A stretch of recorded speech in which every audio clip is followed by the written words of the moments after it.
Alright. So let's take a look. What do we need first? We got some hunger. Let's see what we got. Oh, but we got a loaf of bread. Nice. Let's...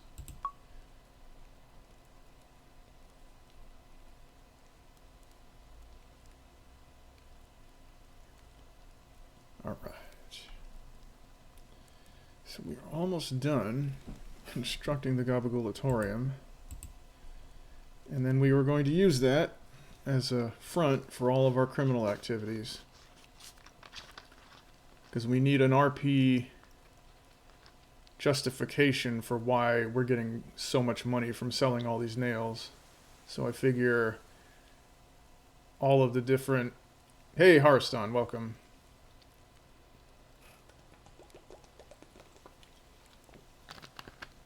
All of the different thief and mobster and...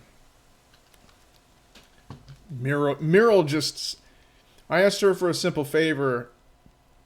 And she's like, oh, I know what we could do. We could rob a caravan of some kind going back and forth from the capital. And she just did it, no questions asked, for very little money.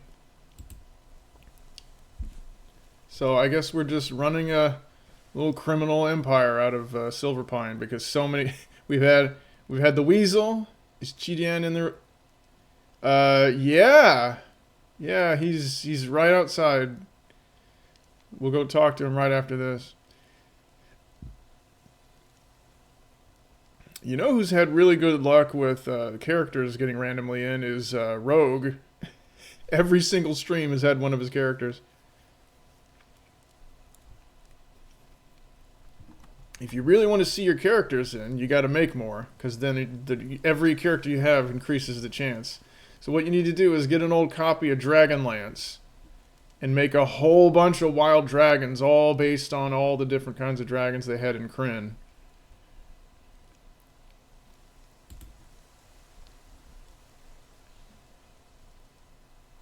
Nah. Yeah, gold dragon, silver dragon, bronze dragon, every kind of dragon.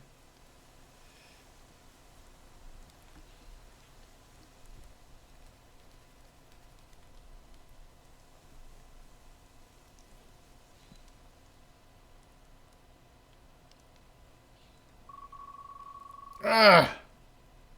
What? Oh, well, this is a great start. His newest build is borked on Linux. I don't have the motivation. Great. Fucking Linux, dude. Everybody's on my ass trying to get me to do Linux. And then they're like, oh, yeah, none of the shit I like to do works on Linux. I'm like, yeah, good job. Plus personal stuff. Oh, I hope it's nothing too bad. I hope it's nothing too bad. Damn.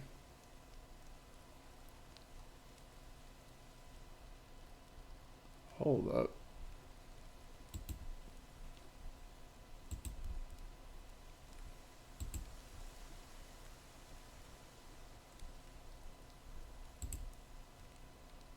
Okay, I got credits. Well, this isn't dev's fault. The update broke it. Yeah, I guess changing the back end messed it up. But still, it's like, dude, like, why Linux? It's for servers. It's always been for servers. Making it your PC is just asking for torture.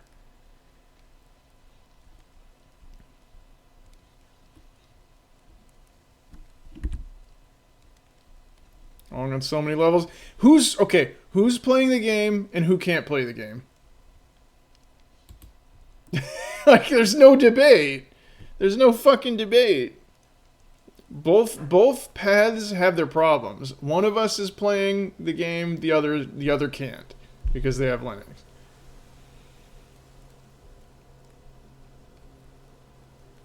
If we're crossing the Oregon Trail and I make it to Willamette Valley or whatever it is, and you're broken down, you're a fucking wagon never made it. Well, I mean, who's right and who's wrong? Who's personal? Hey, dude, trust me, your personal data is still being harvested by somebody.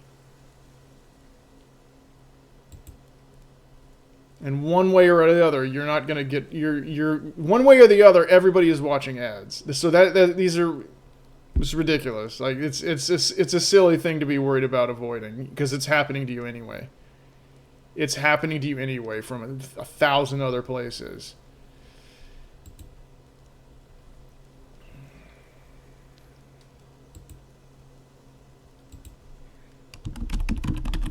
People who are like, oh, I'm on the dark web, you can't find me. Yeah, they can.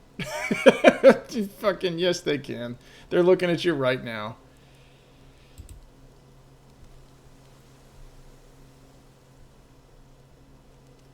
The people you think you're safe from, they're looking at you right now. Or they're not, because, you know, they have other things to do.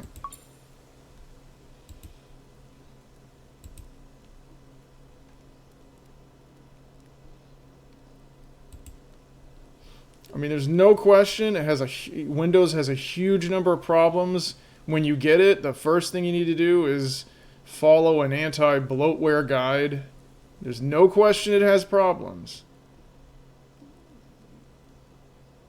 But I'm using the game and you're not. I mean, I'm doing what I want with my computer and you're like, oh shit, I really wish I could do it. Alright, well this sucks.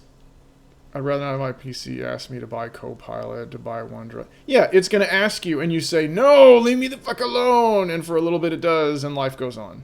That's it. That's a lot better than just staring at your computer saying, I wish I could play my favorite game right now, but it doesn't for Linux. Okay. So this sucks.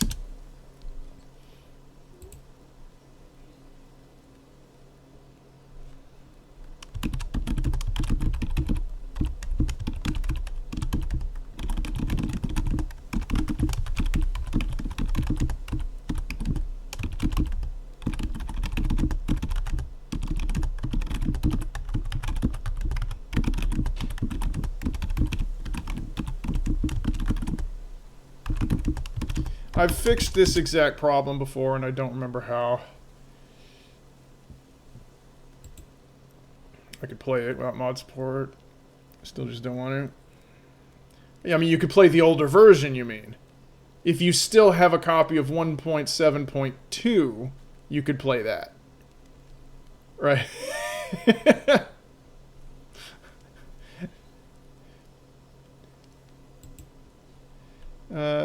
Invite external service.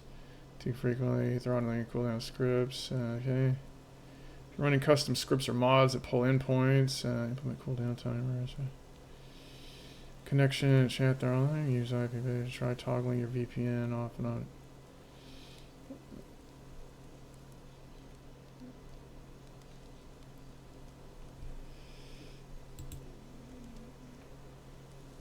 Dev release without mod support.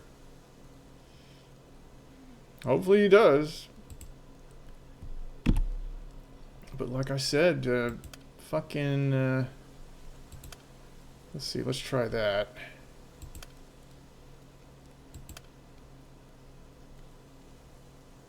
Oh.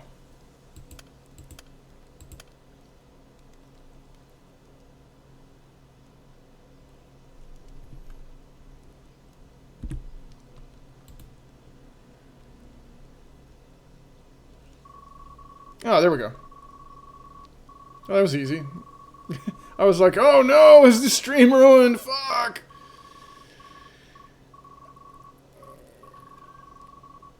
Okay, so I'd just gotten back from being out of town. So she mostly is mentally still buff Oriana. I took a random shitpost from Wizards things.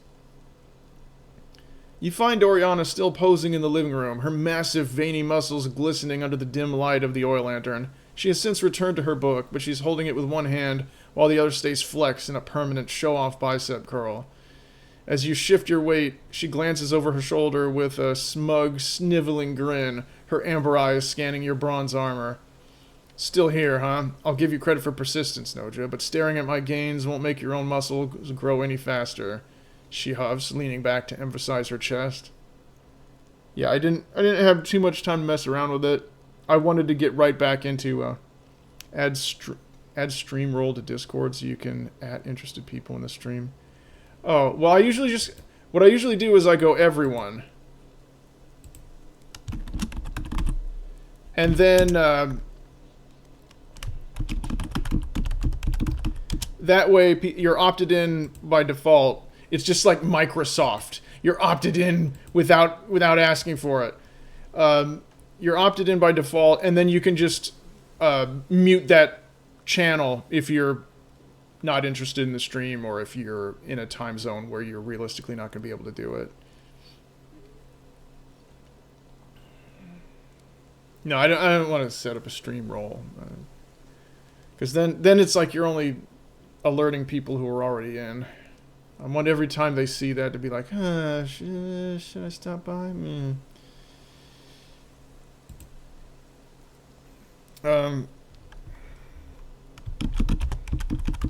You look different.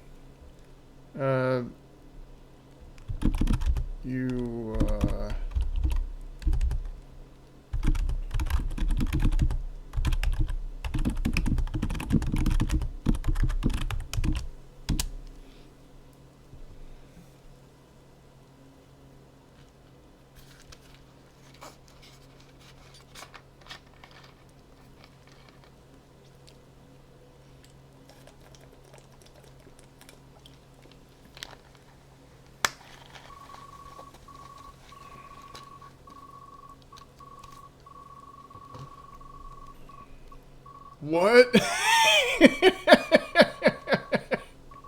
I didn't do anything. They're just...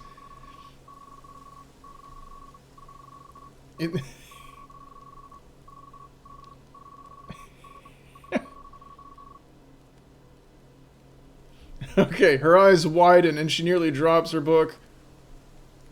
Her face flushing a deep, vivid crimson that contrasts sharply with her white fur. She instinctively crosses her massive, vein-streaked arms over her chest, though the gesture only serves to push her breasts up further and accentuate the sheer mass of her pectorals. What? She screeches, her voice jumping an octave as she frantically checks her reflection in a nearby polished surface, her tail lashing out and knocking a small ornament off the table. I didn't do anything. They're just... She pauses, her expression shifting from panic to a smug, haughty pout as she strikes a dramatic pose, arching her back to maximize the silhouette. It's called muscle hypertrophy, you idiot. The pump from my morning routine is just hitting its peak. She lets out a loud, obnoxious huff, flexing her biceps with a triumphant grin. Admit it, you're just mesmerized by the sheer power of a natural build. Stares shamelessly. Oh, I admit it.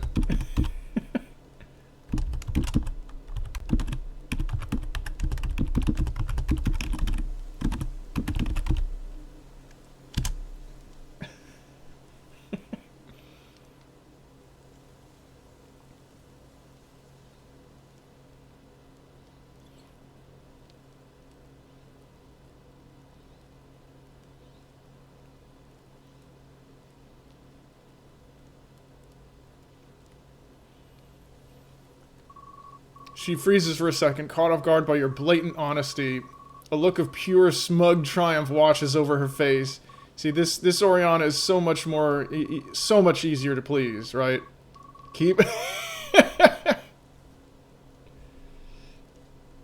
She's just like a complete exhibitionist. A look of pure, smug triumph washes over her face as she lets out a loud, obnoxious cackle that echoes through the living room. She slams her book onto the table and steps closer, towering over you as she strikes a double bicep pose, her muscles trembling with effort. Ha! Finally some honesty, she beams, her amber eyes glittering with pride as she admires her own reflection in your wide-eyed stare. Keep looking, Noja, and just don't expect me to give you any tips on how to achieve this level of perfection.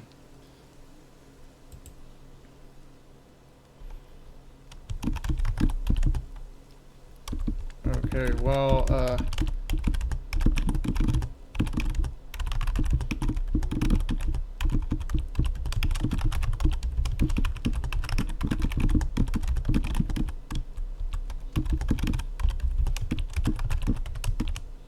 Hey, drawer, welcome. Wizard makes these to try to troll us, but some of these, some of the Oriana variants are actually pretty interesting.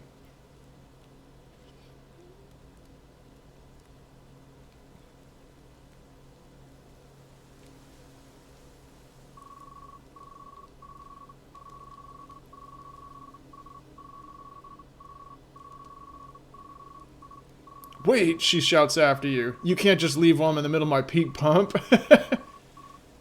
Whatever, go back to your shed, you gabagool munching weirdo. I'm too busy being an elite athlete to care anyway. I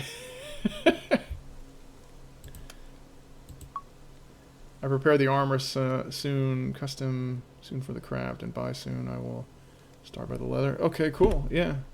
Yeah, it looks like some cool stuff. Some cool stuff is going on.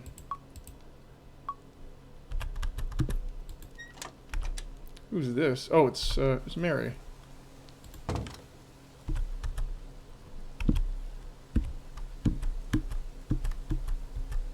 Her fur is so white, I can follow her in the dark.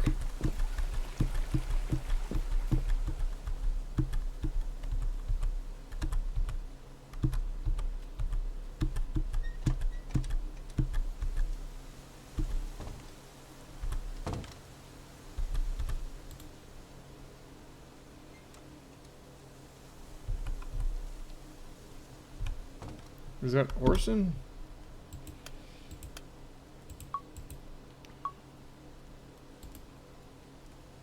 Yeah, hey, what's up?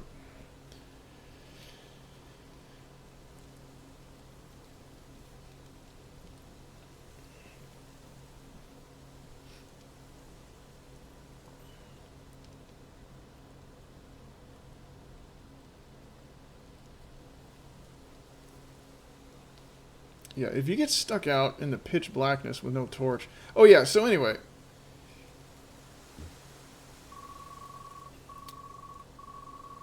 I've been working on this new project, and I just poured all the contents of both code bases into a single project, and I'm trying to reconcile them, right? I've gotten rid of all the errors when you're just looking at the scene. And now I'm trying to, Orson is such a nothing character, doesn't really have any percent. He's laid back. Like, you know, you can do awful things to him and he just jokes about it. Yeah, he's not very weird. Whereas most of the Silverpiners are weird. He's just easygoing. But yeah, if you're going to put someone out in a cabin where people got to either wait for them or walk out to them, you know, you should make them at least eccentric enough to be worth the trip. You're standing outside Rosalind's shop under the dim, overcast evening sky when Orson approaches, his gray eyes drifting momentarily toward the strange ooze on the ground before refocusing on you. He is wearing his usual lopsided embroidered apron, clutching his quarterstaff as he makes his way toward the tavern for dinner. Someone made a really good femme Orson, with like these really thick thighs. Oh, hello there, Noja.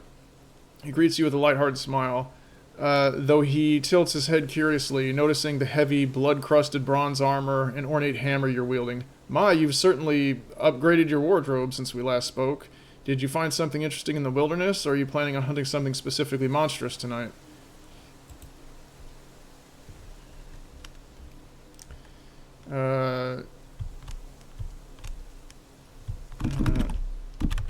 What's up? Hunt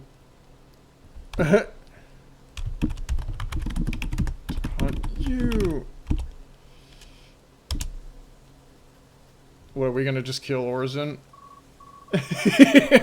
Orson blinks, his gray eyes widening in genuine confusion as he processes your words. Now, hold on just a moment. I'm fairly certain I haven't done anything to earn a bounty, and I'd much rather be...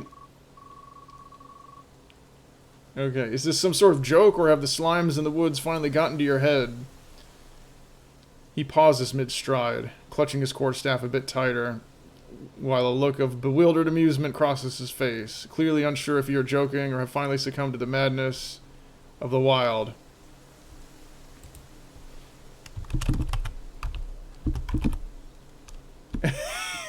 Okay. Not that type of hunt. Are we just gonna...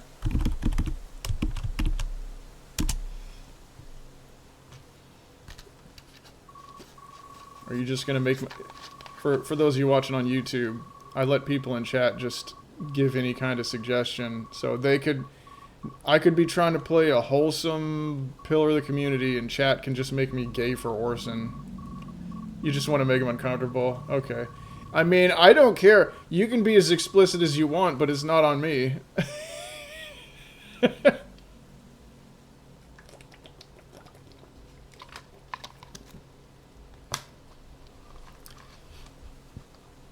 I'm certainly not going to play this game the way I play it offline. Some of the characters, I barely know their personalities because I just immediately attack them. It's on you because you have the power to stop it. If it broke terms of service, only then. And even then, I wouldn't personally care. It's just a... Orson freezes, his expression shifting from confusion to a slow, sudden realization. A bright flush of pink creeps up through the white fur of his cheeks, and he shifts his weight awkwardly, nearly tripping over his own feet as he looks away from your smirking face. He clears his throat loudly, his grip on his quarterstaff loosening as he becomes slowly player-sexual. Yeah, like everyone else. Visibly flustered, his lighthearted demeanor replaced by a bashful, wide-eyed stare. "Oh," he exclaims, his voice jumping an octave. I see. I suppose I was thinking of the more literal interpretation." He lets out a soft, embarrassed huff, a small, shy smile tugging at the corner of his mouth despite his modesty. "You certainly have a way of catching someone off guard, Noja. Though I must tell you, I'm far more accustomed to stalking prey in the brush than being the one pursued in the street." So, when I was working on this other game, this massive debacle of a game project called Renfield, it was going to have, relationships and sexuality, obviously, in a big way. But I wanted to break the paradigm of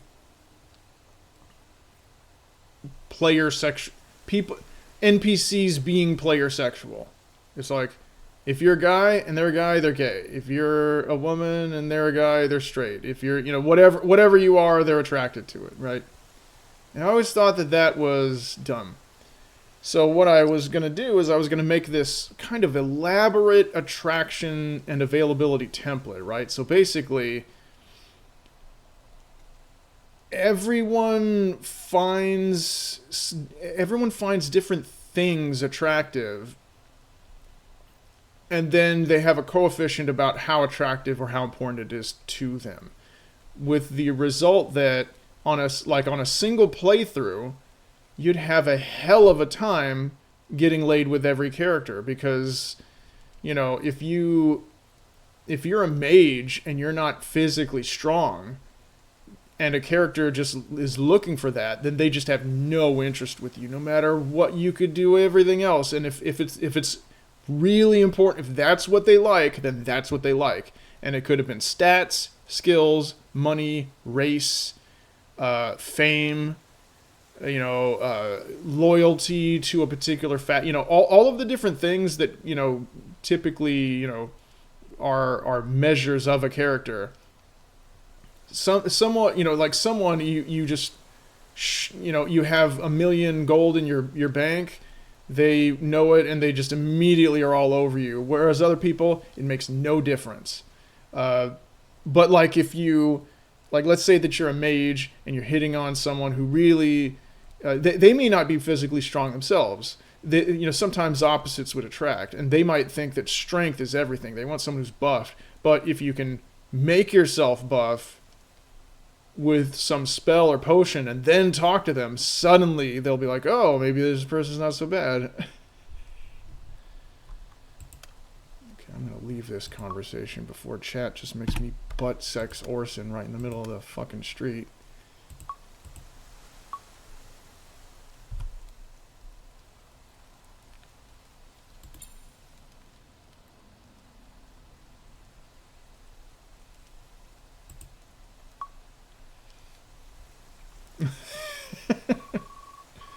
As you stand before Aldrich, catches sight of you, immediately locks on a hand.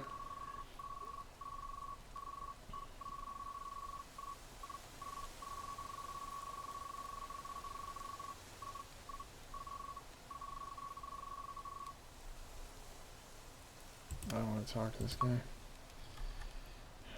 What I need to do is get into my house and... Well, I can't even... I don't even remember where my door is.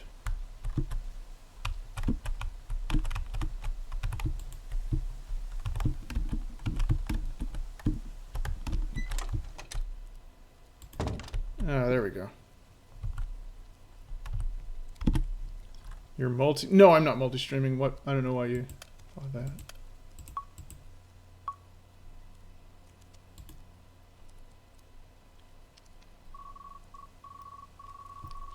You step into the warm, herb-scented air of the shop, the borrowed hammer still heavy in your grip.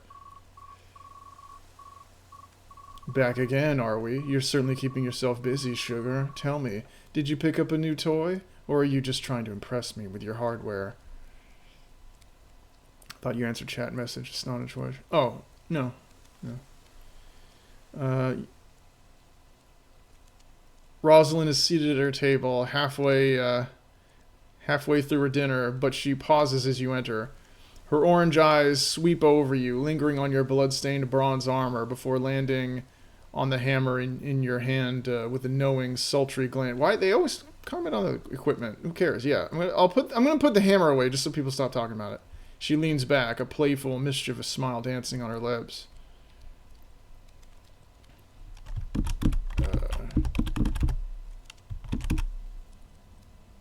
Hey, Rosalind.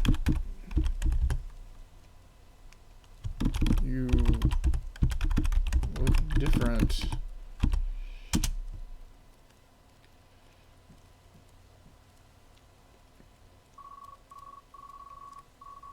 She lets out a low, throaty laugh, setting her dinner aside with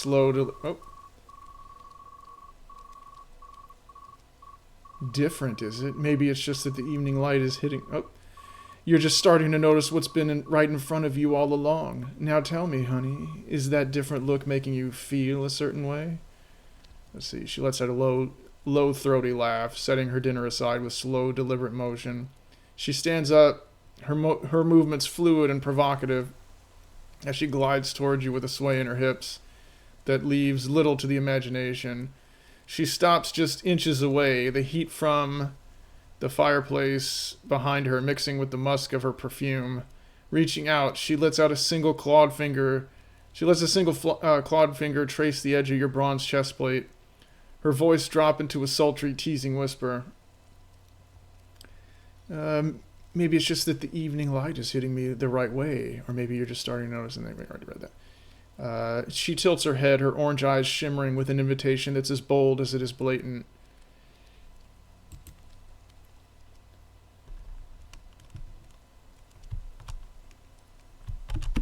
So, what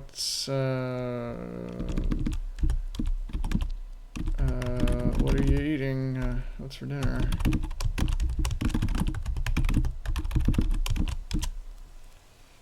Ludzalin. She lets us a soft, melodic giggle, glancing back at the table with a playful roll of her eyes.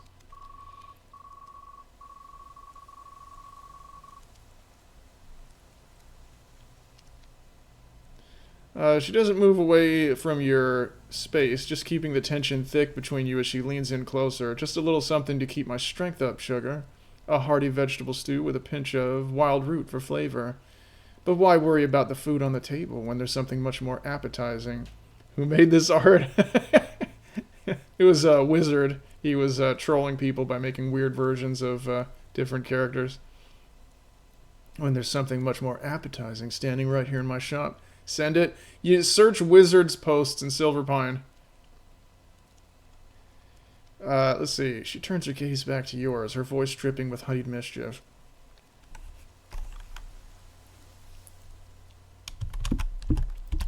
So listen, Rosie.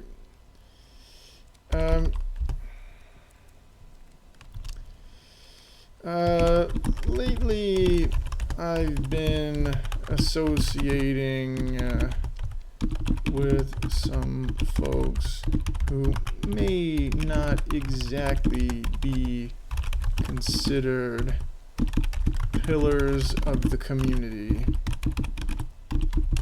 Thieves. Jersey mob bosses.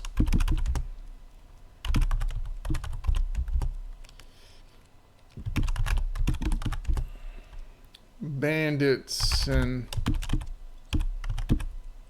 What is that, what's the name of that, the guy the Weasel works with? The Briar Kings, the Briar Crown.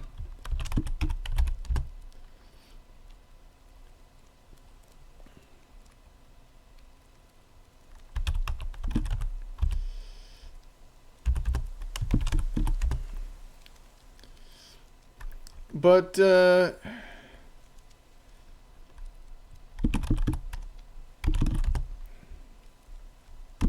pretty lucrative friends.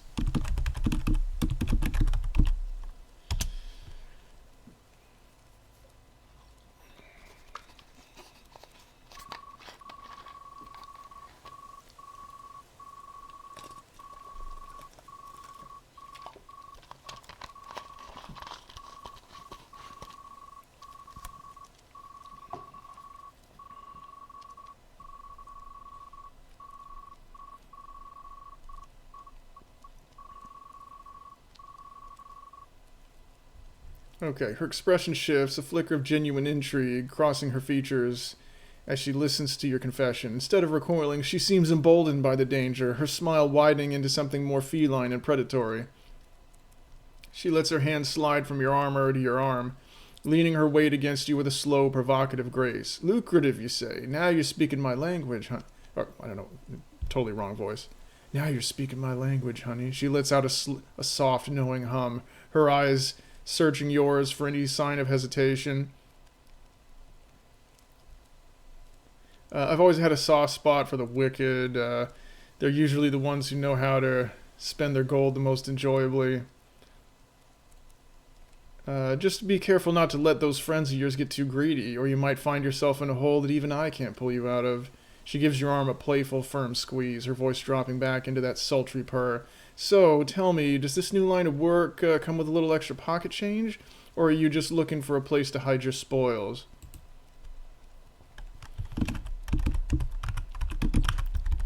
Actually, I'm,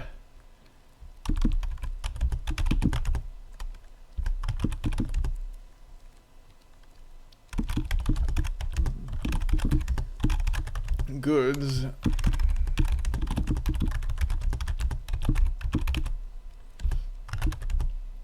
And I'm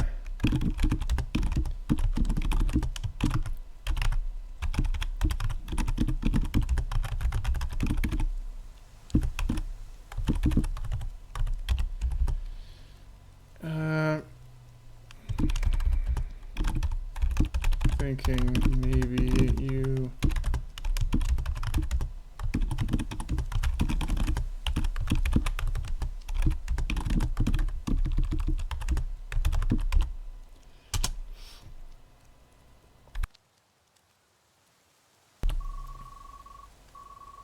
her eyes widen slightly at the name of Gabagulatorium, and she okay.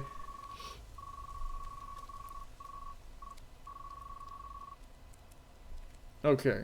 As she bursts into a rich, hearty laugh that echoes through the room, she slides her arms around your neck, pulling you closer until you can feel the warmth of her breath against your ear. Her voice is a dangerous, alluring purr. A front business and a secret partnership? Now that is how a man gets a woman's attention. She nibbles playfully at your earlobe before pulling back to look you in the eye. I'm intrigued, sugar. Tell me exactly what you have in mind for our little venture.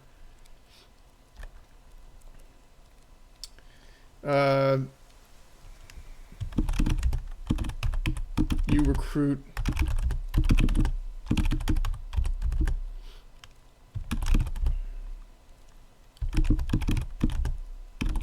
you do your thing.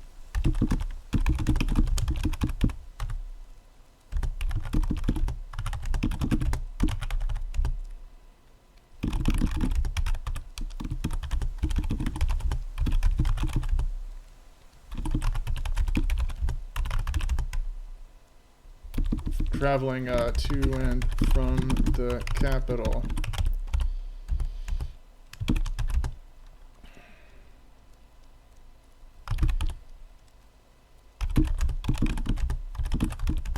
With you.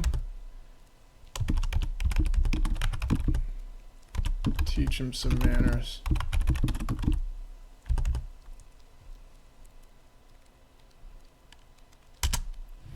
There. I'm gonna be Rosalind's pimp. A slow, sultry smile spreads across her face, and she lets out a low, appreciative hum that vibrates against your chest.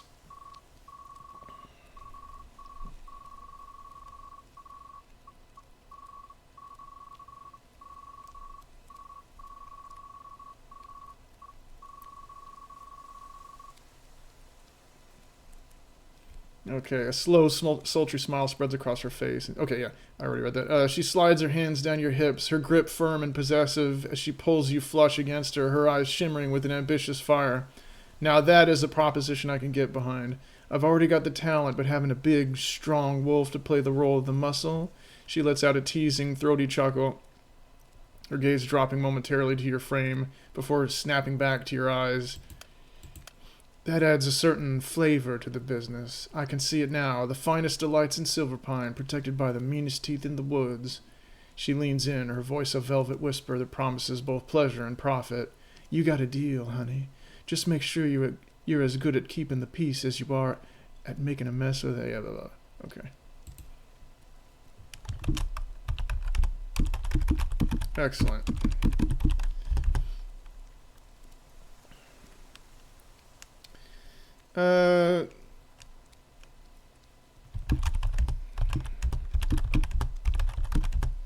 Now we just, for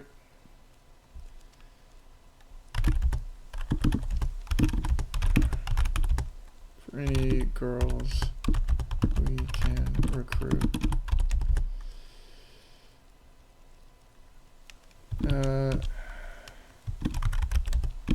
Talk to you later, Rosie.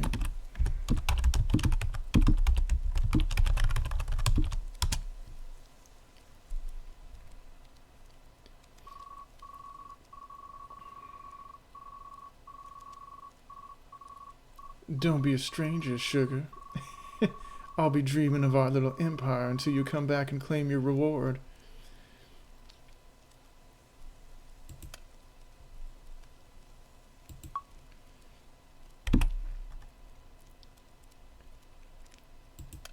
Okay, let me unequip the hammer so people will stop constantly talking about the damn hammer. It's like, yes, I have a hammer. If I had a hammer, I'd hammer in the morning.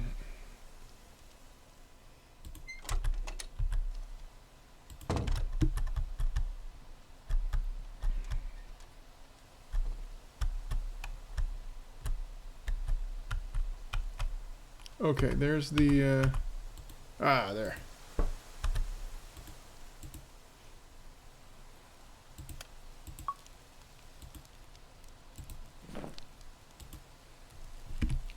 Wait. Was I able to take a torch just from burning a paper? I didn't think you could do that. I guess you just have one round to do it in. That's pretty funny. Let's take a look. Okay, well, shoot. That's a much more efficient use of some resources there.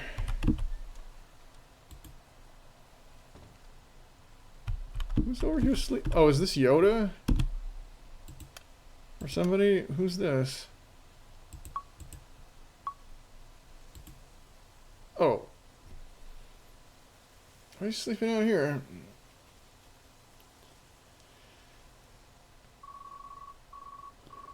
As you approach the bakery in the dim, overcast evening light, you spot Mary. Oh, so she remembers us. So the add-on worked.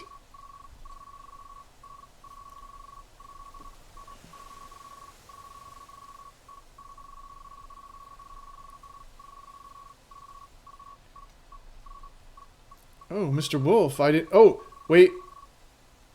I didn't mean to, did I fall asleep right here in the open again?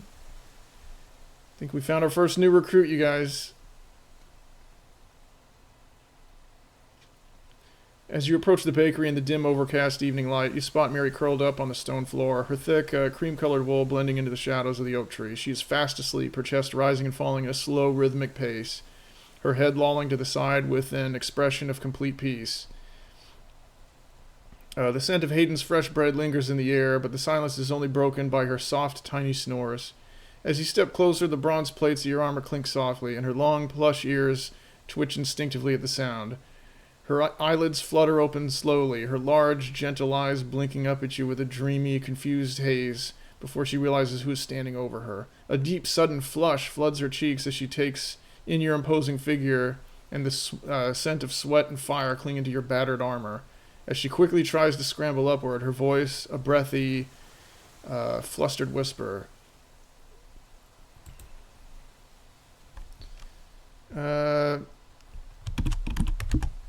It's not AI view. Okay, well, thank you, but no thank you. I miss the old bots. The old bots would be like, best viewers.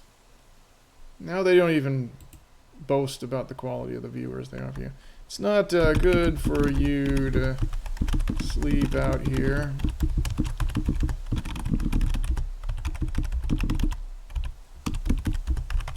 Catch a cold. Catch cold. Follow me.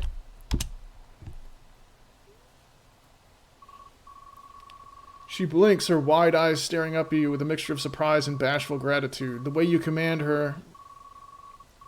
Let's see. Yes, sir. I'm sorry for being so clumsy.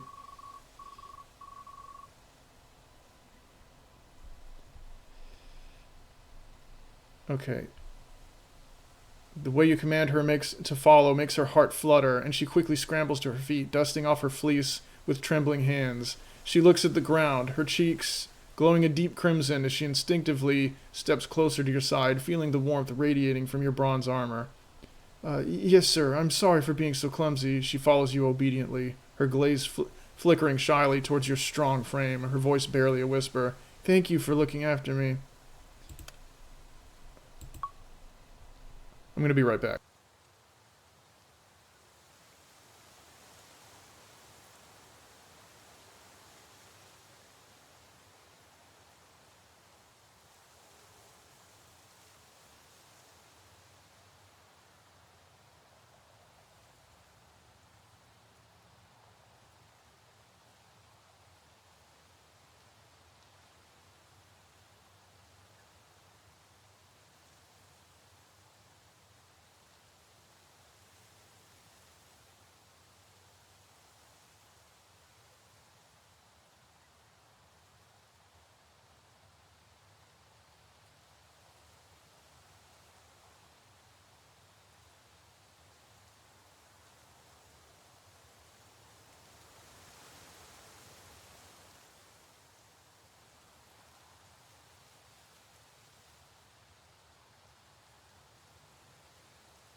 Okay, thanks for your patience, everybody.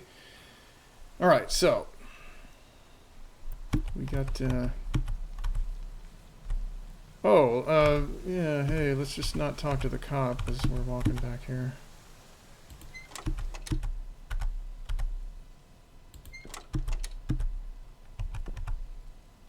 Huh.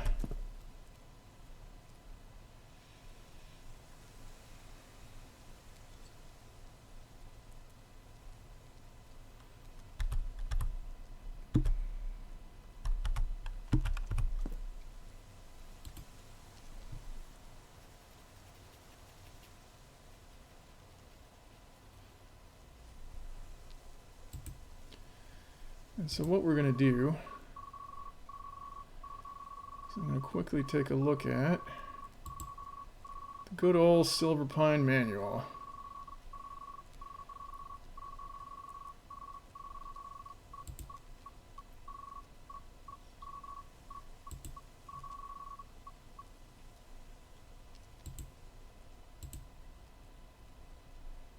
Let's see. Ta-da! Top secret Silverpine manual. And so what you can do here is you can go over here, go to maps, and then you go to Rose's shop. And it gives you all the coordinates you could ever want. And I'm going to look up at x18, y minus 5. And then that is where we will change her bedding arrangements in her file. Okay. And then if we could get Rose's key, although we still don't have a very high relationship with her, if we could get her key, we can remodel her whole place for lots of beds for all of the new girls. Why are we here, sir? I know it's Rosalind's room, but I didn't think you'd want to come inside. As you lead her into a dim, herb-scented air of Rosalind's bedroom, Mary follows closely behind you, her gaze darting nervously around the small room before landing back on your broad, armored back. The heavy clank of your bronze armor echoes in the quiet space, and she seems to shrink slightly, though not out of fear. Instead, she looks captivated, her cheeks burning a deep scarlet. Oh, she's a bad girl. She'll fit right in. As she notices the sheer size of you in the confined quarters, she stands near the red rug, her hands clasped tightly around against her chest, her soft wool trembling as she looks up with you with wide, shimmering eyes, completely overwhelmed by your firm presence.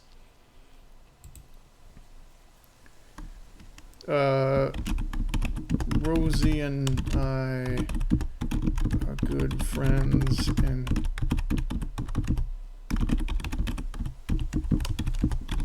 thought she'd still be home, but it doesn't matter.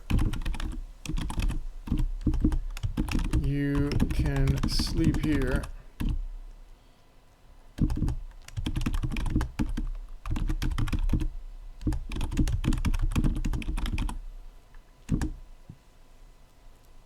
That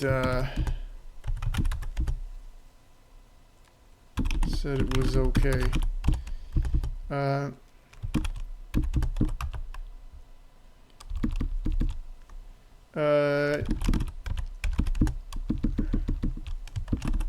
We'll look into buying you your own bed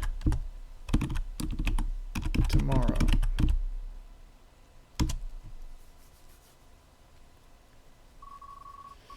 Her eyes widen as she lets out a soft, startled gasp. Her ears twitching violently. Okay. You'd do that for me? Thank you, sir. You're so incredibly kind. I'll tell Rosalind right away. She lets out a soft, startled gasp, her ears twitching violently at the mention of buying her a bed. The idea of such a bold, protective gesture from you makes her knees feel weak, and she looks up at you with a mixture of awe and sheer bashfulness.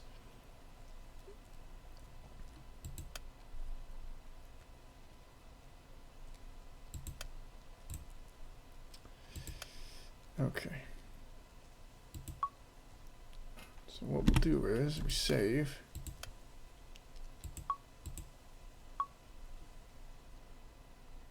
Close the game down because there's no quit. There's still no quit the main menu.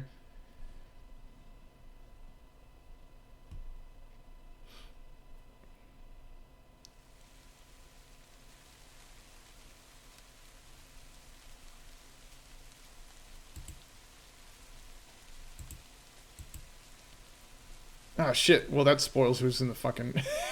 That's... Oh, well, whatever. That spoils whoever's loaded. Okay, let's go here. Mary. Let's see. What is it? Routines. Sleeping. Outside. What? Outside bakery. Probably supposed to be. Not everybody makes these mods as English as their first language.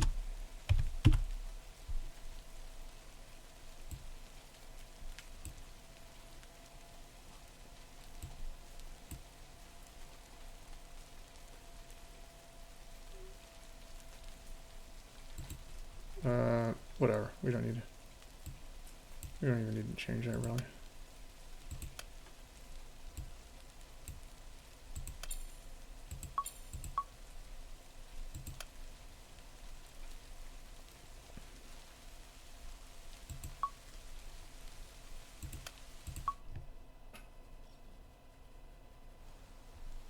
Okay.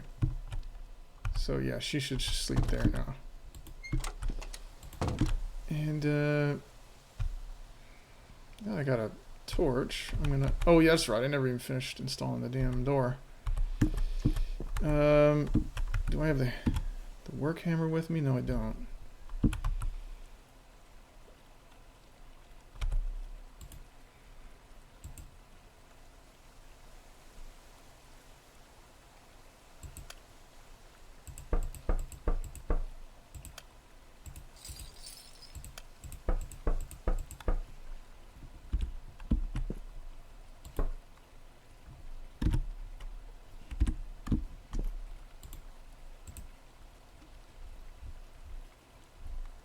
Did my hammer break while I was working on the thing?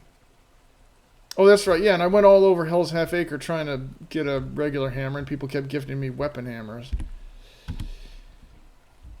That stinks. I gotta wait till...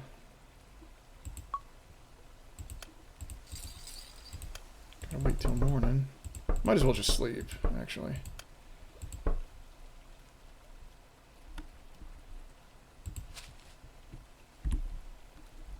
Yeah, might as well just sleep till morning.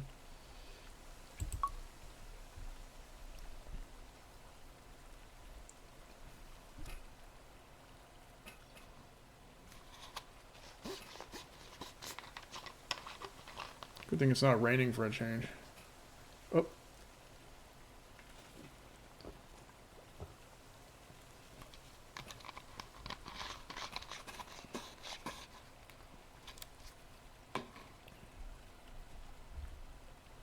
So what else is going on, everybody? Yeah, I'm really excited about this new project, although for most people there's still nothing to see. You know, it's just code. Silverpine's code, it's definitely a work in progress, just from the way it's set up. There's like 500 classes, and some of them are just single enums with their own script. I mean, yeah, 500 scripts, really, not classes. That's erroneous, but I'm, sorting through them, putting them in appropriate folders, combining them where necessary. A lot of those enums can go into a single script. But it's kind of all over the place, as you'd expect from a game that's still being worked on.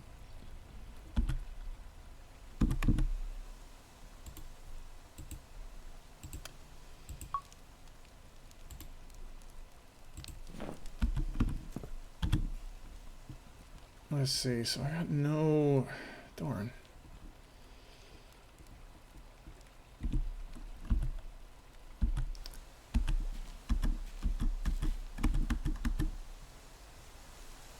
Let's see. Can I get some money? There we go.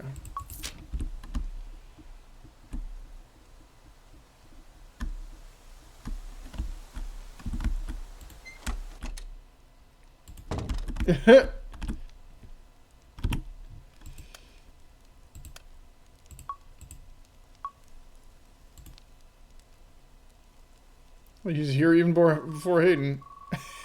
As you enter the dim, flour-dusted bakery to find Uncle Ruckus scrubbing the dome oven with a vigor that About time you crawled out of the gutter, you white-furred troglodyte.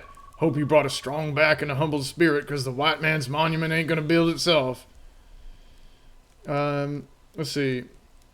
He's scrubbing the dome oven with a vigor that borders on the manic. He's humming a distorted hymn, his beer belly straining against his pink shirt as he vigorously scours the stone. He glances over his shoulder, his bulging glass eye focusing on your bronze armor with a look of pure disdain. He gestures wildly with a soapy brush. Good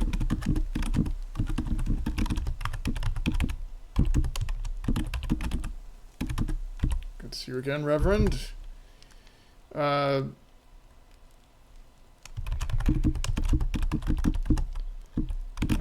help you, can I help you clean that?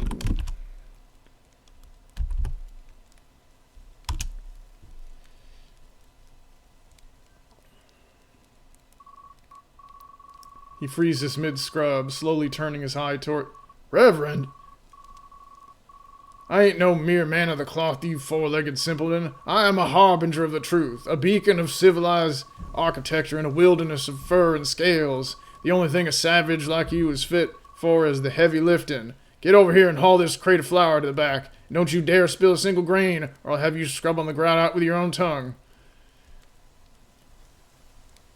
Well, he did save my life. Maybe, well, whatever. Let's see, let's go.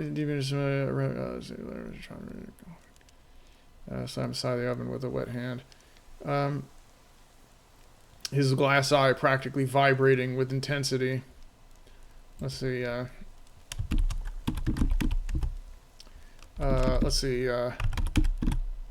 haul the, flour,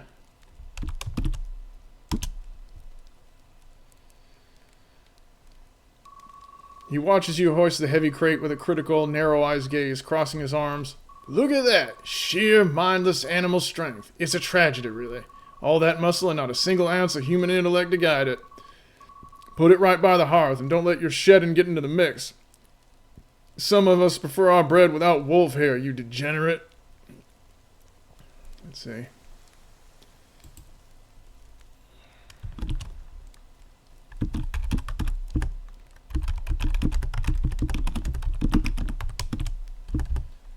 Let's see,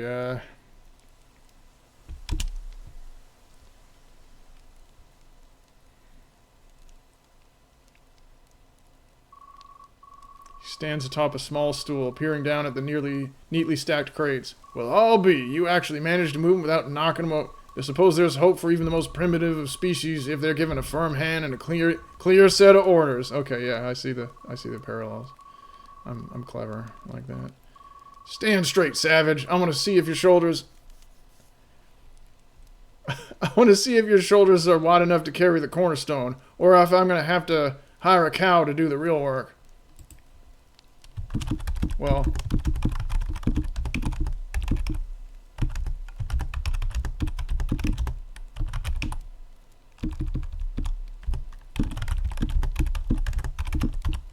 I happen to know a cow if you really need one.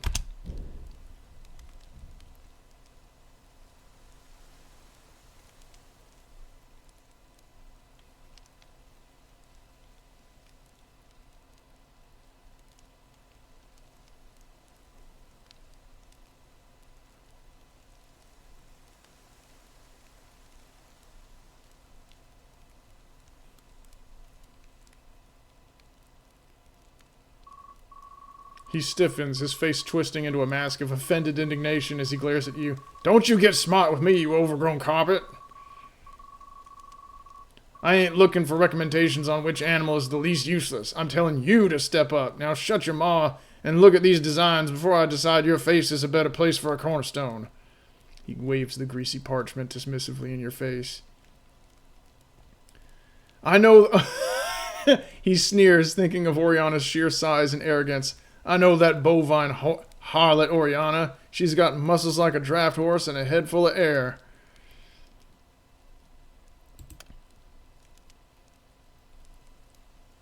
Oh.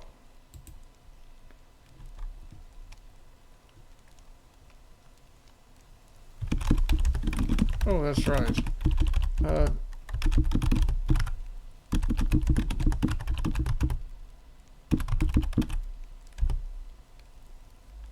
You have to have a hammer.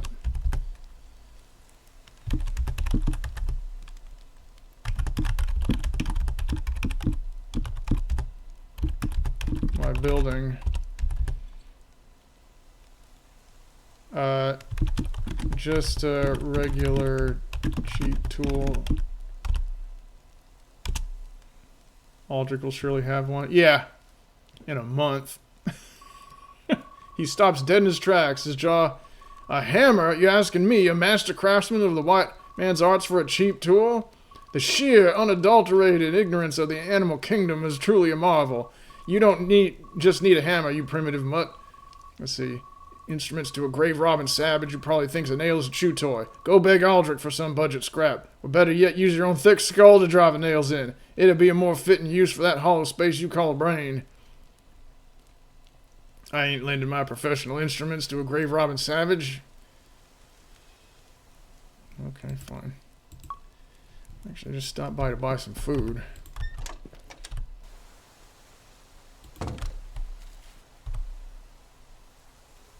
Who's this?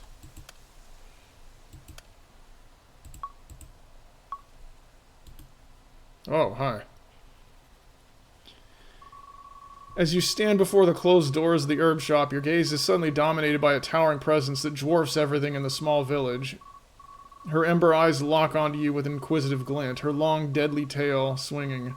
Her physique, she beams wide. Oh, good morning to you, traveler. I was just heading for some breakfast, but I don't believe I've seen a wolf of your stature around in Silverpine before. Who might you be? See, a towering presence. A massive red-scale anthro-dragon looms over you, her muscular frame radiating a palpable heat that cuts through the chilly, overcast autumn morning. Her ember eyes lock onto you with an inquisitive glint, her long, deadly tail swaying slowly behind her as she observes your battered bronze armor and always commenting on the equipment. Despite her intimidating size and sheer power evident in her physique, she beams a wide, friendly smile at you.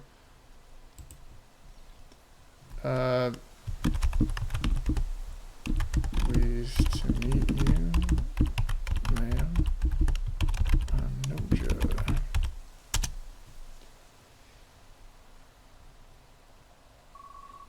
The dragon's smile widens, her massive frame shifting slightly as she looks you up and down, her ember eyes see, a strong name for a strong-looking fellow. I'm Kate. She lets out a warm, It's rare to find someone with such a disciplined look in these parts. Tell me, Noja, what brings you, a warrior like you, to our little village? Let's see. She gives a dramatic little flourish with one hand, seemingly pleased by your polite greeting. Oh, I just settled in to start a burgeoning criminal empire. What about yourself?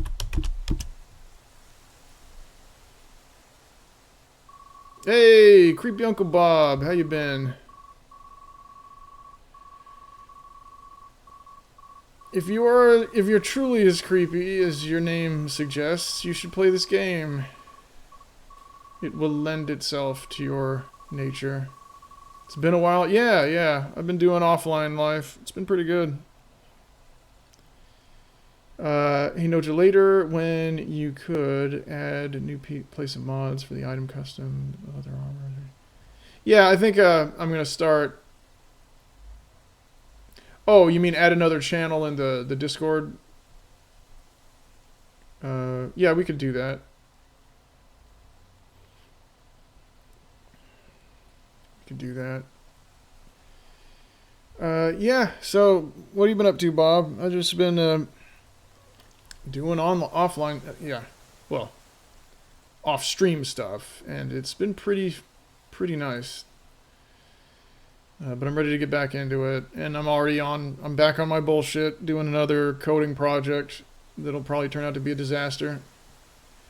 The friendly warmth in her ember eyes vanishes instantly, replaced by a sharp, cold hardness as her expression shifts from welcoming to one of deep disgust. She stiffens, her massive muscles tensing as her deadly tail snapping still behind her, the heat radiating from her scales, intensifying as she looms even more imposingly over you. She lets out a low, warning hiss, her voice now devoid of its sweetness and dripping with a dramatic sense of condemnation. "A criminal empire," she sneers, her gaze scanning with newfound contempt. "You stand before me and boast of dishonor and greed? I seek strength and honor, wolf, and I find neither of those in those who prey upon the innocent.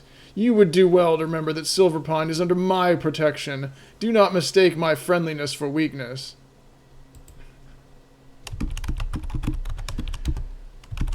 Oh.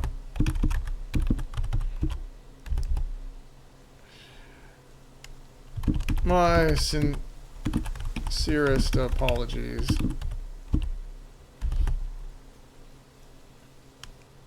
Fight? No. It's too soon.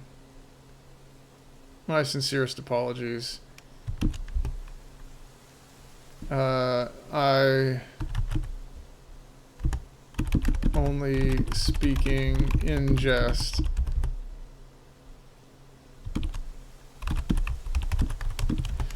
Imagine someone thinking they could you've honestly not done anything interesting in a while, just been jobbing. That's good. Hopefully you're making some money. Imagine someone thinking they could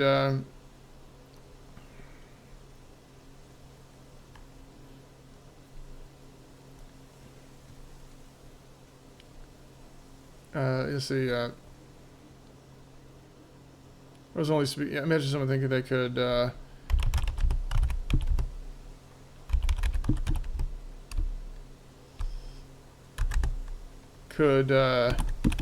turn these upstanding rural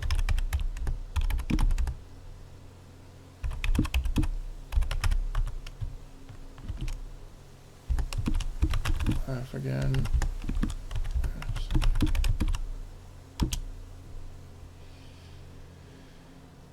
Okay, so the dragon remains tense for a moment, her ember eyes narrowing as she watches you laugh, searching your face for any hint of a lie. Slowly, the ridges... A jest, is it? The sound... let's see. "You have a dangerous sense of humor, Noja. See that you don't play such games with the wrong people, or you might find yourself in a very real predicament." Let's see. Searching your face for any hint of a lie. Slowly, the rigid posture softens, though she doesn't fully relax her guard. She lets out a loud, dramatic sigh, crossing her massive arms over her chest, while a small, amused smirk returns to her lips. Let's see. I'm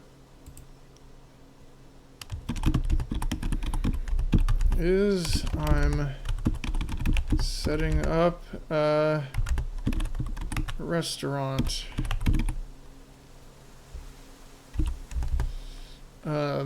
Let's see.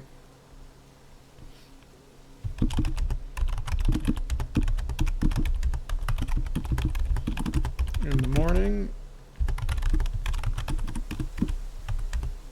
Gareth's tavern.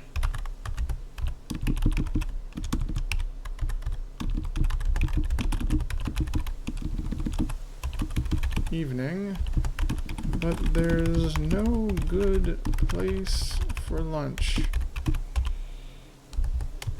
That's where my gabagulatorium will come in handy.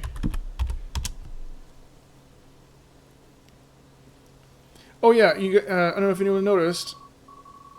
I got an actual category for Silverpine, so now we don't have to play games and demos. We can actually play Silverpine, and it has its own category.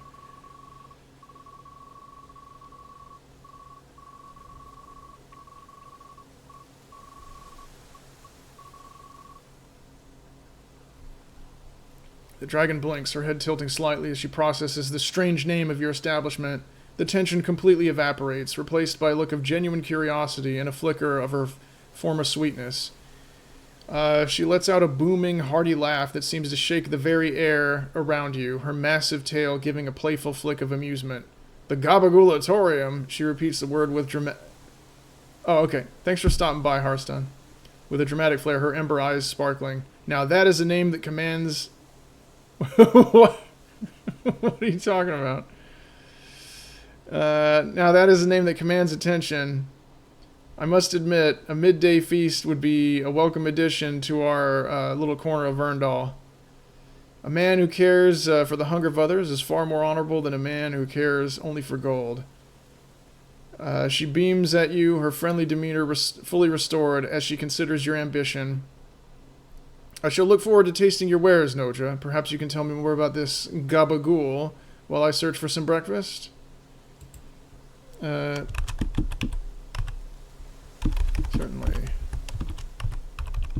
Lied about cheating.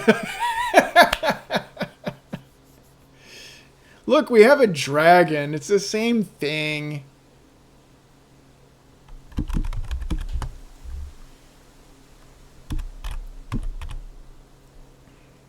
It's the same thing. She's big, she has scales. You haven't even seen all the characters that we have. You need to make more characters.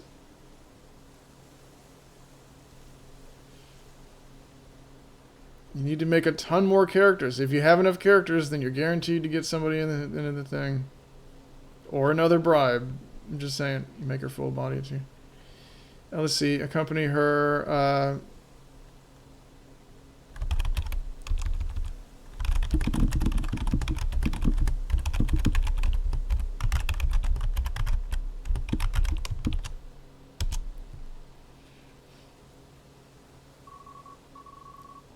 As you walk alongside her, you are dwarfed by her towering frame, the heat radiating from her scales keeping the morning chill at bay. Let's see.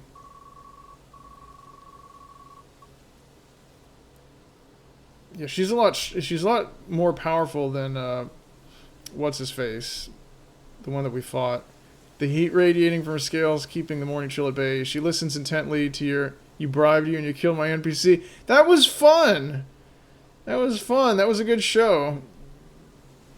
She listens intently to your description of the menu, her ember eyes wide with dramatic interest. And besides, you're the one who made that guy such a dick. She listens intently to your description. Now, she and I are kind of on a collision course because she's all law and order. If she finds out that I'm running like a bandit operation and prostitution ring and probably other stuff pretty soon, yeah, she's probably not going to be too happy with me. She listens intently to your description of the menu, her amber eyes wide with dramatic interest. Every so often, she lets out a soft, appreciative hum, her massive tail swaying rhythmically behind her. She seems genuinely intrigued by your ambition, her cautious nature softening as she finds your goal noble.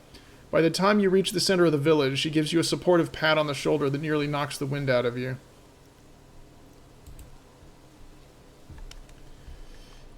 All right.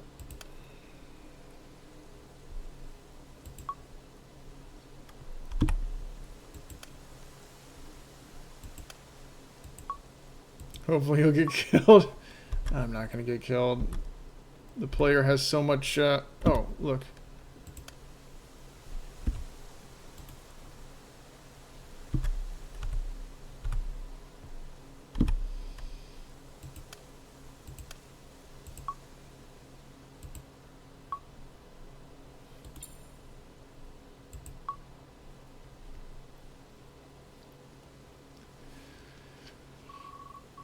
As you offer your greeting, the muscular horsewoman stands there, tilting her head slightly while continuing to drink. After a moment of processing, she lowers her drink. Nay, hello, shiny man. I heard you're making a gabagool place. Is that a kind of hay? I like hay. I am a horse. Let's see, have fun? Okay, fine, I will. Maybe one day we'll roll your one dragon... purely by chance, because you were too stubborn to make... Like, if you made, like, a zillion dragons, then you'd have, like, the whole roster to yourself. Tilting her head slightly while continuing to drink. Her expression remains completely frozen, those wide, unblinking eyes staring at you with an eerie but friendly intensity that doesn't quite match the relaxed vibe of the morning. After a moment of processing, she lowers her drink and lets out a loud, confident sound that sounds suspiciously like a horse's call. She exclaims with a goofy, wide-eyed enthusiasm, gesturing vaguely towards your bronze armor with a muscular arm. It's not hay. It's meat.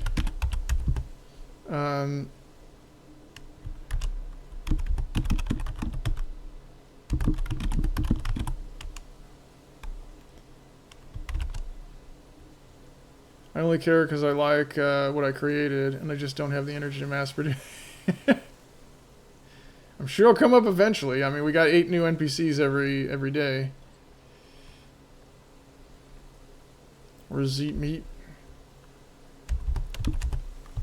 I suppose I could serve hay on the side like French fries or something.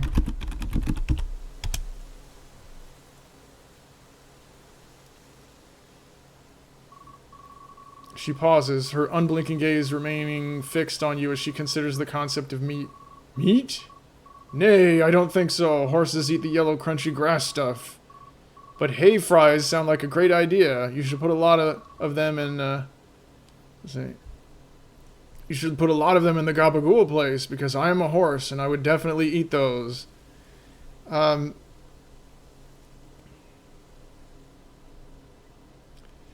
Let's see, shrugging as she relies on her vast guest upon... She looks genuinely perplexed for a second. Her powerful shoulders shrugging as she relies on her vast guest upon knowledge of horse kind. That's a thoughtful noise, okay. She beams with confidence, nodding her head vigorously despite her frozen expression. Let's see.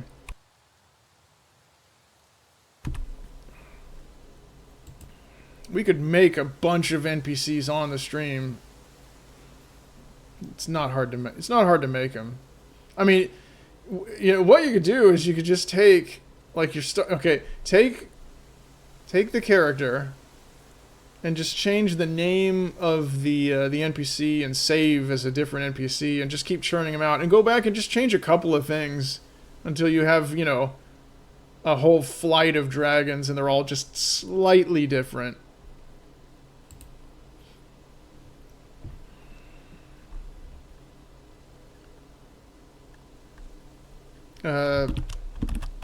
Regards her shapely body and simple mind. Say, are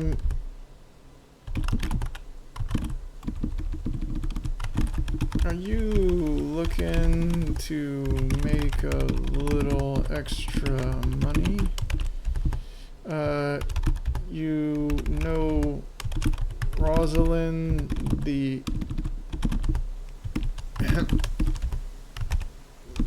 village alchemist?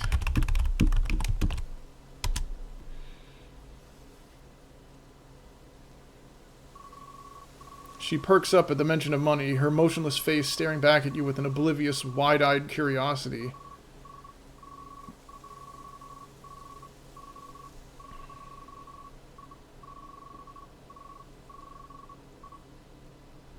Let's see, money? I love coins. They make a clink-clank sound.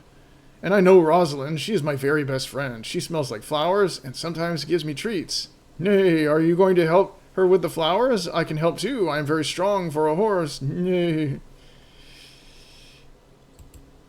She doesn't seem to notice the shift in your tone or the way you're looking at her, instead simply beaming with a simple-minded eagerness.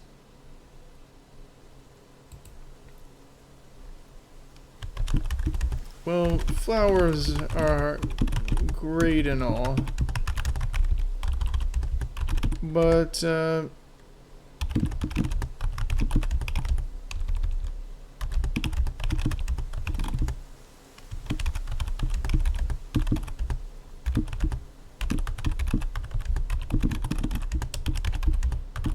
sure that she can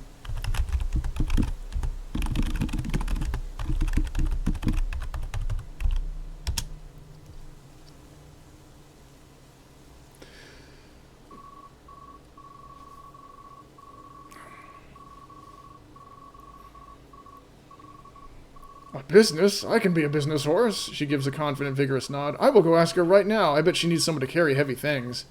And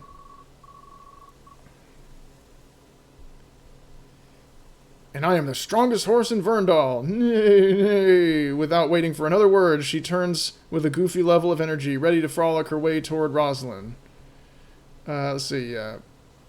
She lets out a loud, triumphant sound, her muscular chest swelling with pride at the idea of a business venture. The prospect of working with her friend and earning clink clink coins is far too exciting for her to ignore, and she practically bounces on her hooves with enthusiasm. Let's see.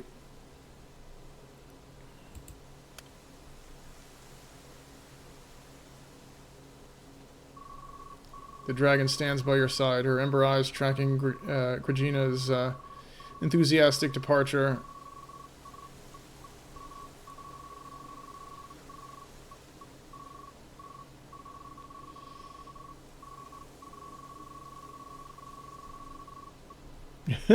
The dragon stands by your side, her ember eyes tracking Grigina's enthusiastic departure with a look of profound confusion.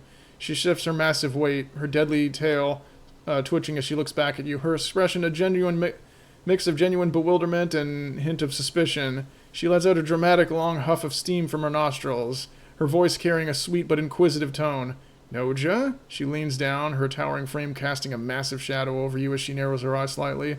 That horse is remarkably simple, is she not? And what exactly is this business venture you are suggesting for her and Rosalind? She tilts her head, her voice dripping with dramatic curiosity as she tries to discern if you're playing another one of your jests or if there's something more subtle at play.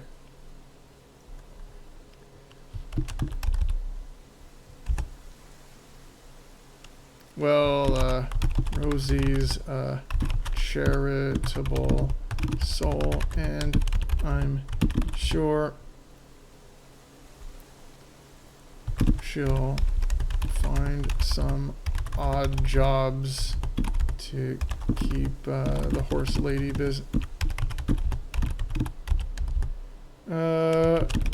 With simple folks like that, it's good for their self-esteem. Sound like what they're doing.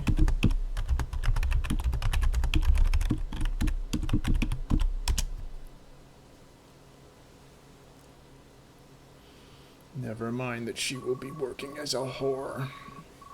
The dragon lets out a soft, amused hum, her ember eyes softening as she considers your explanation.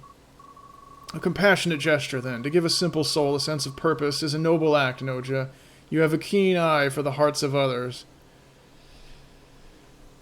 She beams at you, her trust in you growing as she views this as another mark of your honorable character.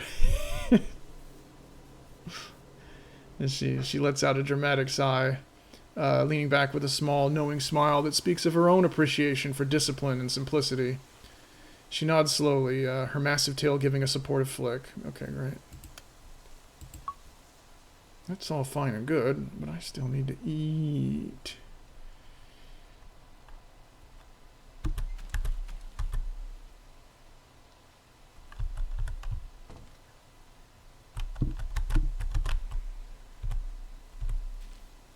Oh. Where's Hayden? Is he on a trip? Well, shoot, that means there's not going to be food all morning. Oh, he's still in bed? That's weird.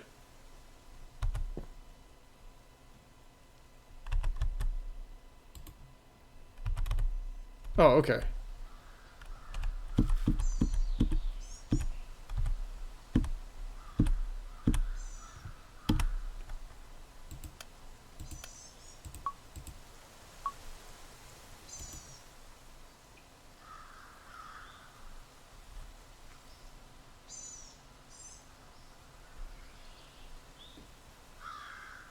Oh, jeez.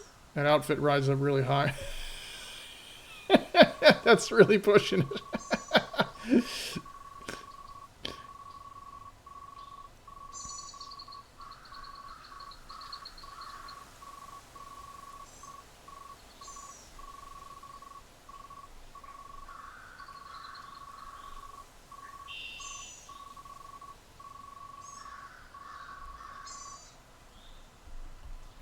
As you stand before your makeshift establishment, the silence of the overcast morning is suddenly shattered by the rhythmic jingle of bells. A small, slender raccoon in vibrant jester's garb comes skipping towards you, her fluffy, striped tail swaying with every energetic bounce.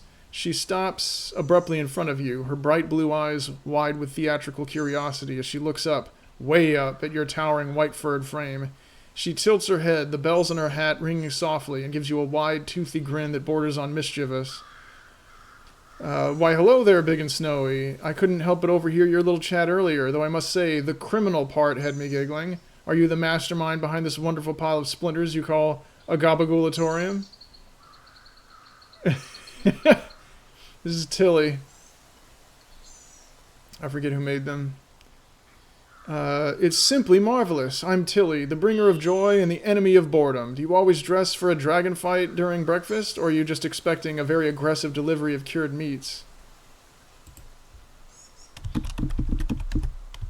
Oh, Tilly.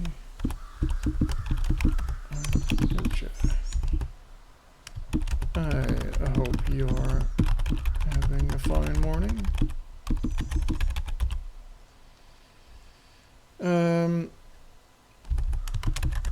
And yes,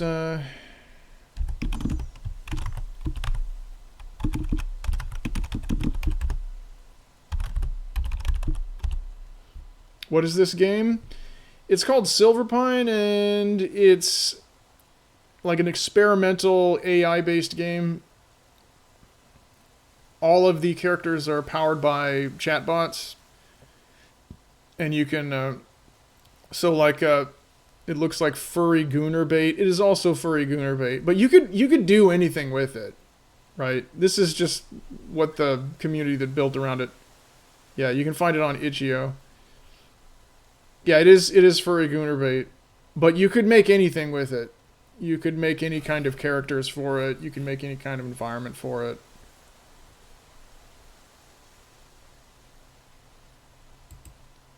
The gabagulatorium is mine.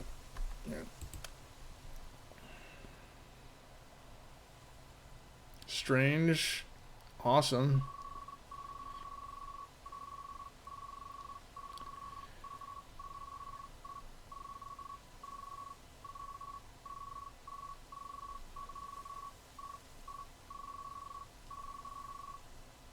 Let's see. Tilly lets out a dramatic gasp, clutching her chest as if she's been struck by a bolt of lightning before breaking into a fit of giggles. She suddenly reaches into her... let's see, the game have... yeah, this is a player-made character. Before breaking into a fit of giggles, she suddenly reaches into her iconic hat, her arm disappearing up to the shoulder, and pulls out a small, colorful handkerchief with a flourish.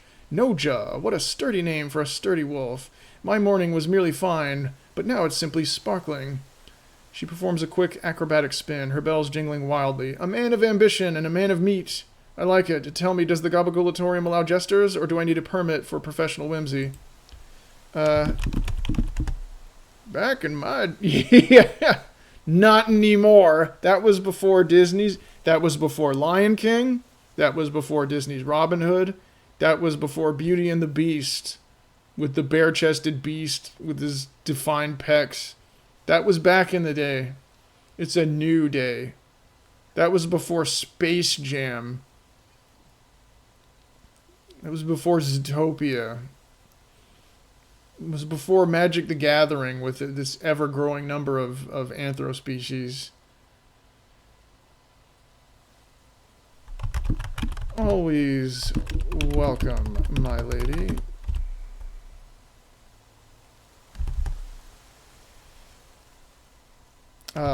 If we grow the dining area a bit, perhaps there's work for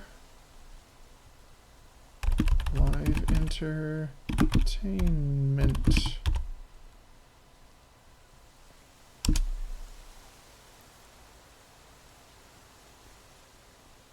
That was the before time.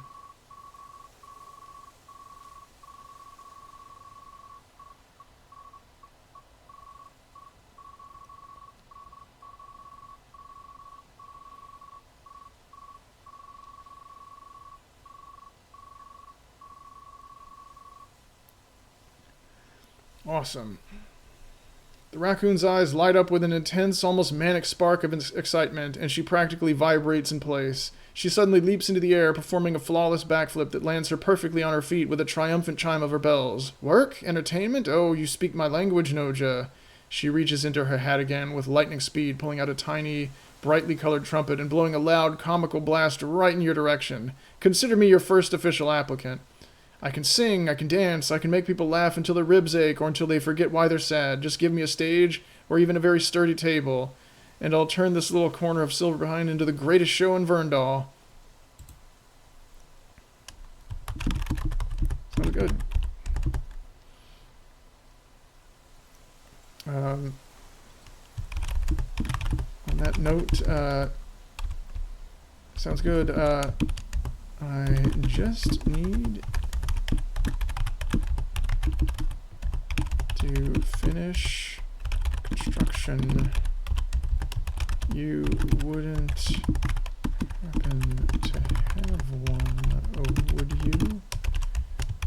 Otherwise, I must wait for Aldrich to in stock.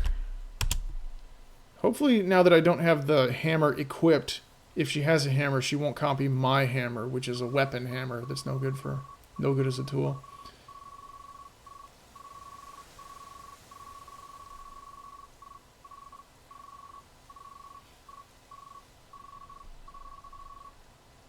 Okay, so she doesn't have a hammer. Thanks anyway.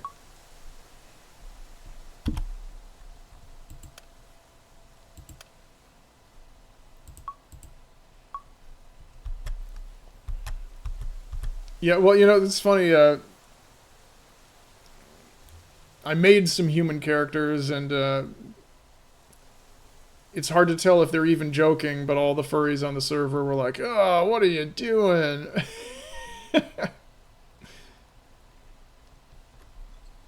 But I'm working on a game that's built on this game's design, and it'll also have, you know, NPCs that you can talk to dynamically like we just were. And it's going to be mostly humans and elves and shit like that, with some furry creatures, because, let's face it, the fan base of this game won't come over unless I make some concessions to that. Oh my goodness. It is taking Hayden forever to show up to work.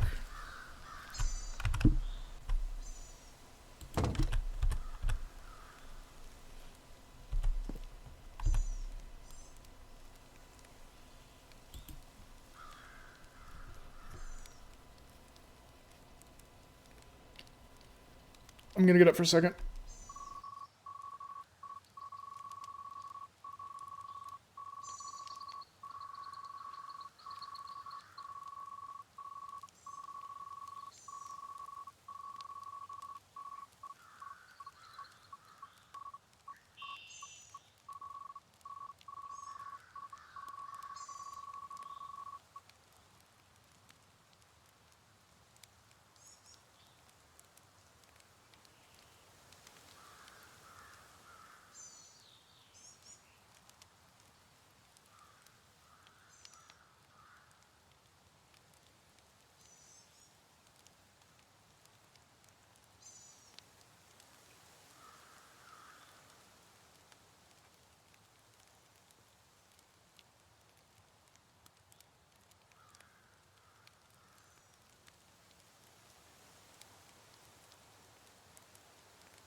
Anyway, Bob, I don't know if you're still there. I actually take a trip out of town at the beginning of each month, and the people I hang out with there are just the most normie people ever. And I just figured it's good for me to, get out of the house and do normal stuff, kind of ground myself with the rest of the human race. But I tell you what, like normies are so mundane. They will sit down and they'll talk to you about their insurance, and they'll talk about picking up dry cleaning or taking their car in to get it worked on, like they're telling some kind of Viking saga of some heroes or something. Like it's ridiculous how tedious and boring they can really be. They're like, and then sports. That's the other thing. It's just endless sports talk. Oh my goodness, it's just. Did you know that Detroit's gonna play Dallas? It's like, well, everybody who follows the sport that's in season knows that, but it's just what they do. It's just they just chew this cud, They just chew this cud, and they like shit like this. Whether you like it, whether you think it's too weird or not weird enough, whatever. Like at least it's like imaginative. Like we all got to take care of responsibilities, But why? Like for some people, that's it. You know what I'm saying? Like their whole world is just chores and errands, and then they will talk to each other about it like it's fascinating. You stand within the cramped, cozy confines of Hayden's single-room home, the air thick with the comforting scent of searing breakfast, and sports is so boring. Like, yeah, I totally want to watch. Yeah, and it's like even if you enjoyed like playing the game as a kid, or you like watching a game, the talk is ridiculous. I mean, my whole life, I would be within earshot of people talking about sports, and they're like, "Oh yeah, well the Giants are gonna play the Dodgers again. Oh, it's like, oh, my team's gonna beat your team. Oh, they lost the last 50 times, so that's not very likely." And it's just like people taunting each other, taking so much vicarious pride and stuff that has nothing to do with them, other than they just arbitrarily picked a team in a town that they don't even live in.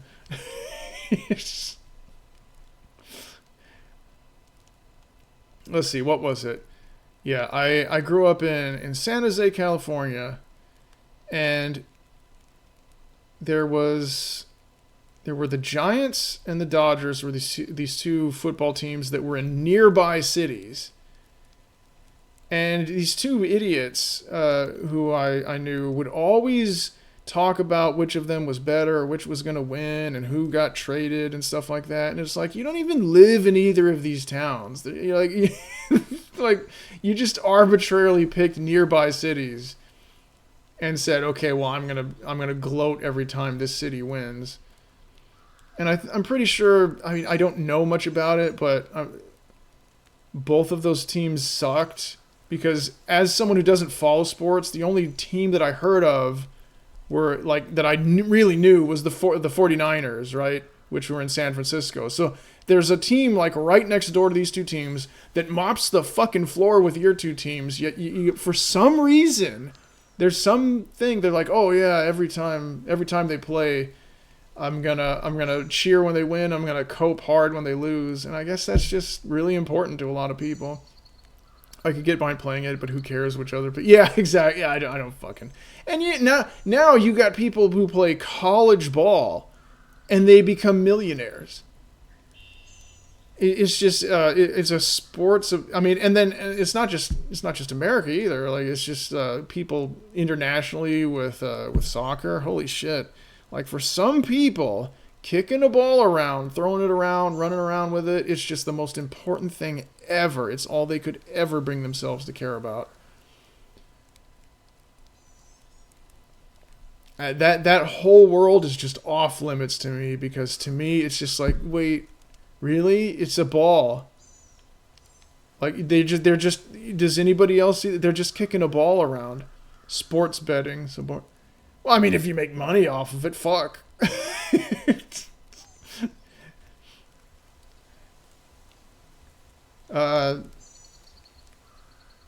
You stand within the cramped, cozy confines of Hayden's single-room home, the air thick with the comforting scent of searing breakfast and wood smoke. The small fennec is practically vibrating with nerves.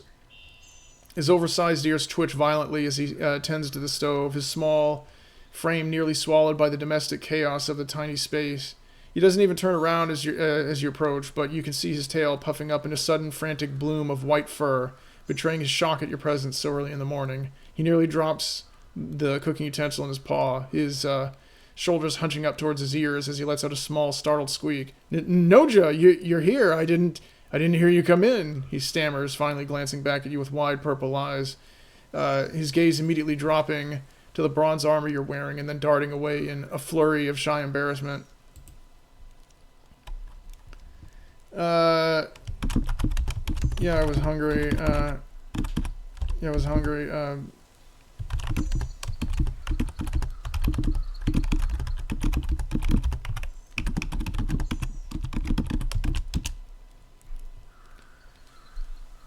Yeah, that whole thing.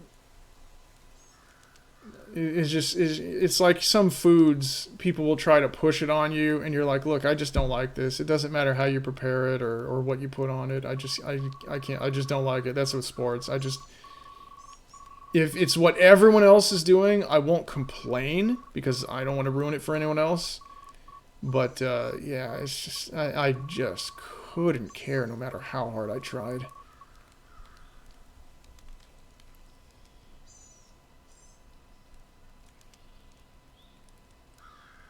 I mean, I learned as a little kid not to talk about the stuff I liked because none of the adults cared, right? All the little weird imagination shit that I was into, nobody cared. And then as a general rule, I learned don't talk about something unless you think the other person will genuinely find it interesting. Then I realized that was not as common a rule as I'd assumed. If anything, nobody fucking follows it.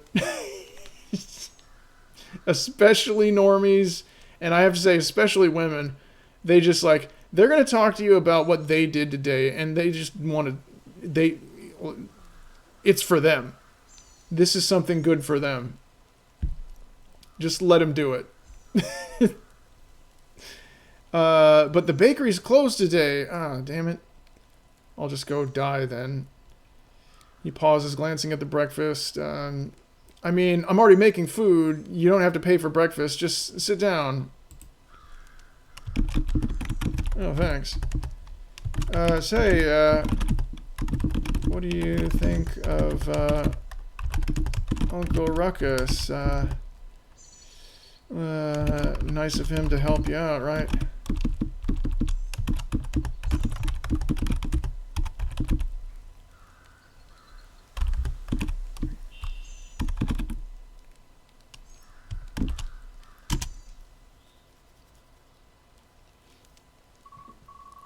He freezes, his paws clutching a plate as he carefully slides a portion of breakfast onto it. He's very thorough, he nods emphatically, though he shrinks back. He's a bit loud, and sometimes he says things that, well... But he's the only one I trust with the oven. I wouldn't want to upset him by doing a poor job with the bakery. Why, did you do something to his walls? Oh.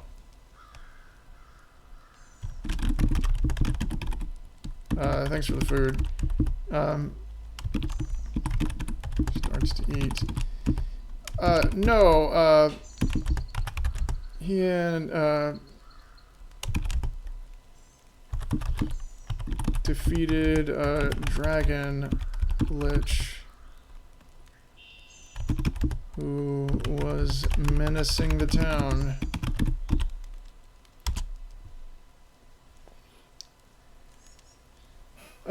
Uncle Bob, you know the Boondocks, right? We have Uncle Ruckus in the game, and I put him out there. I added him in there, and wanted people to be sort of in suspense about what he might say.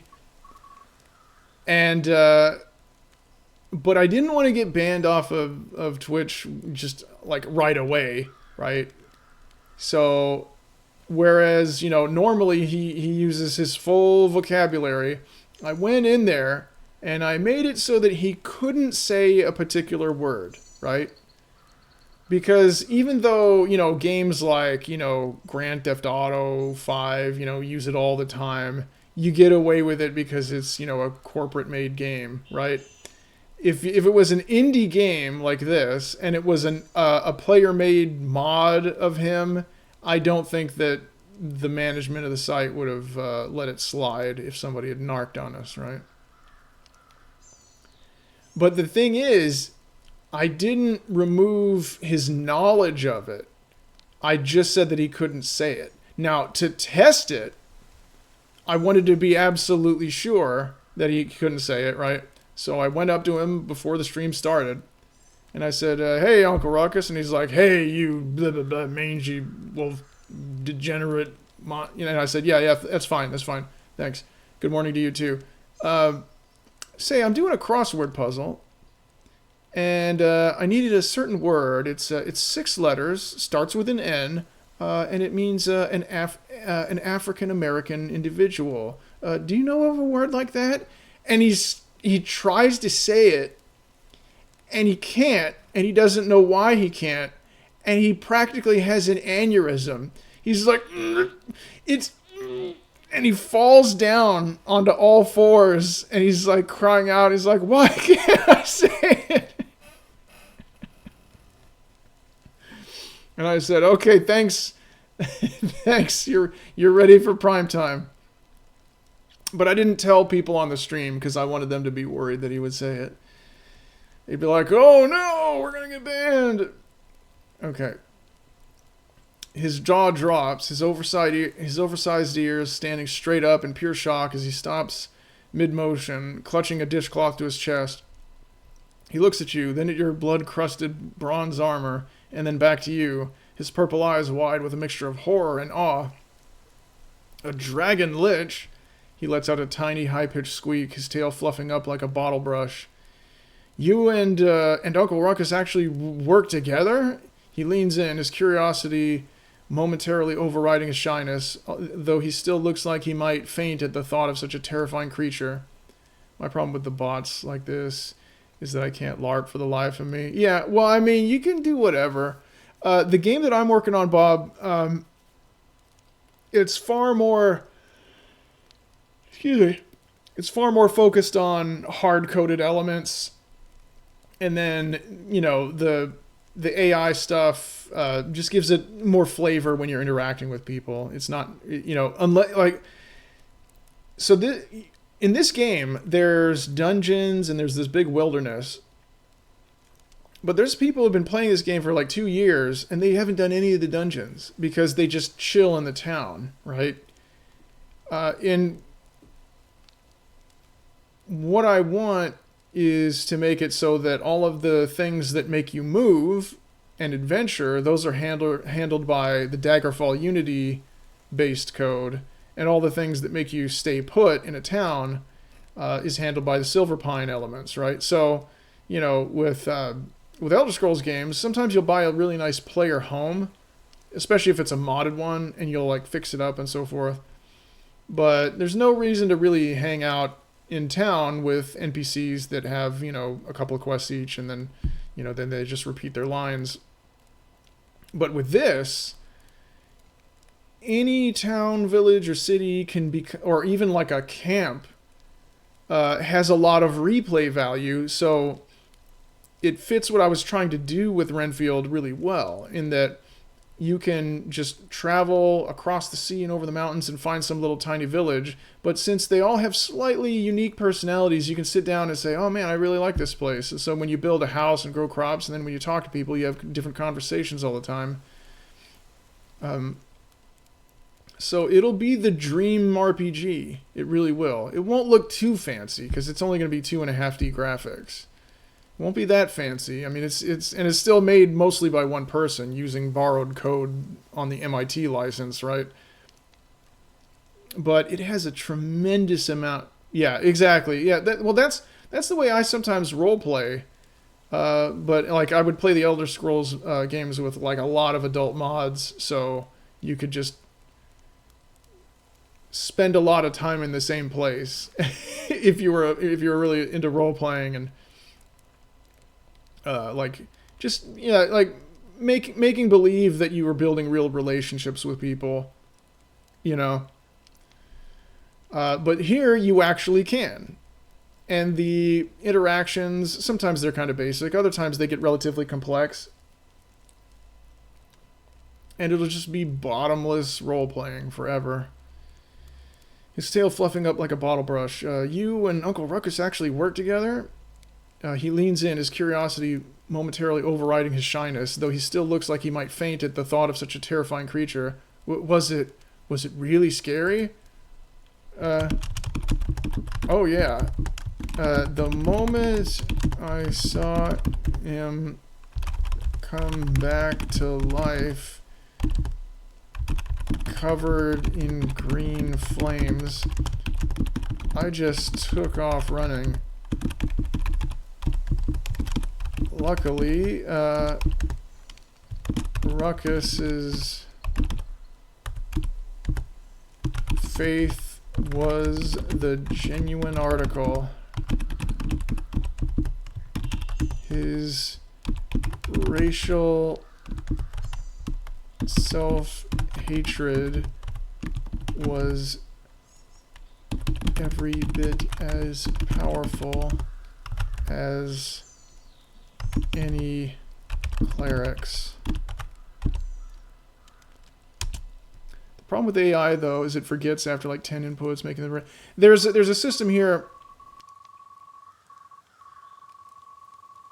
There's a system here where it keeps the data and it keeps refreshing their memory about certain things. There's still issues, but what it does is it takes what I say and packages it up with memory-based prompts of things, so it works a lot better that way. And with that system, with this memory file, I could actually show you a memory file so you could get an idea of what all is in there.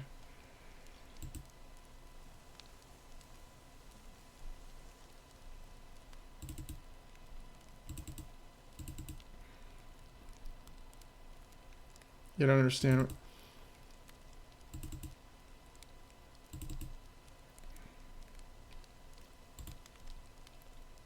Oh, I'll go. All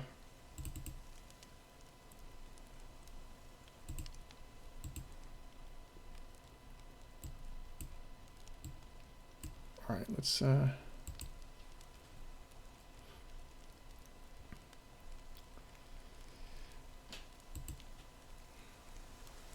What is this?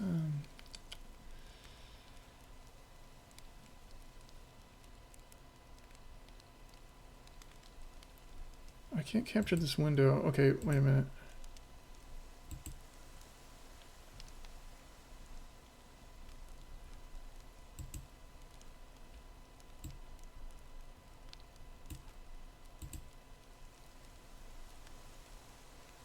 Dang it, why can't I capture this doggone window? Add source.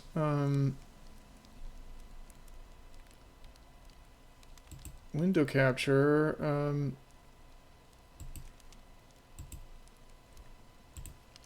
Wait a minute, god damn it.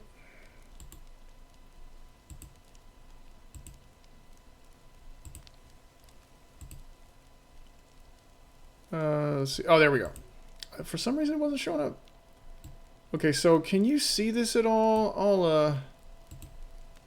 I could turn up the font, I guess. Well, whatever. View, zoom in.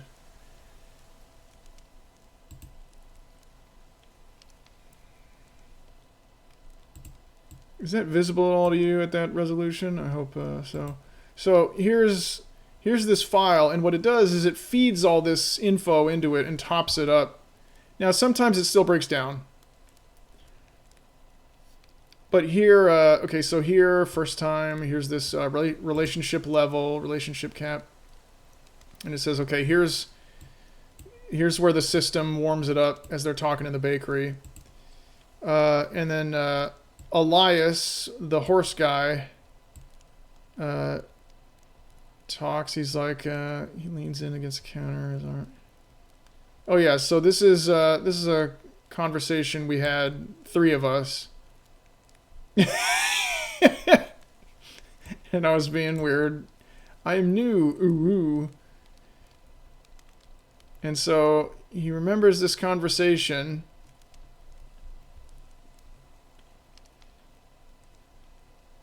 Okay. This is the start of a new conversation with Noja. You step inside, say... Okay, so here's things that happened. Hayden decided to later tell Arthur and Rosalind.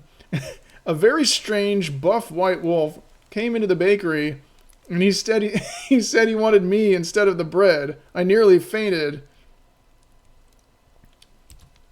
Arthur told Hayden, I saw that buff white wolf you mentioned at the watchtower. He seems to be helping Darian deal with Whisper and that weasel. I ended up murdering Whisper.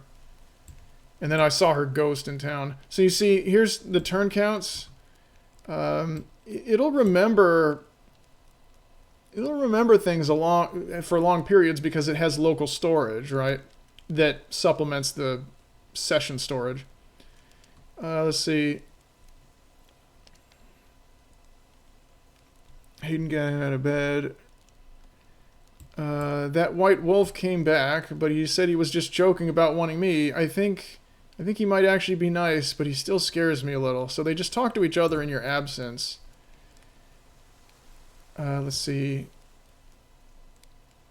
Rosalind told Hayden that strange white wolf came back today. He claimed he apologized, but he's still acting oddly. He did bring me some quality morning dew and a strange plant, though, so perhaps he's trying to make amends, but keep an eye on him regardless. Let's see. Oh, and no advanced or loose memories. So these things are additional things. These are, okay, the advanced and loose are like conclusions that he has drawn after he's interacted with me a certain number of times. So let's see if we can find...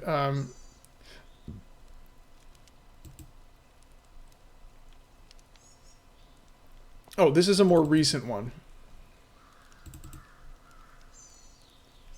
This is a more recent one, and let's get Hayden again.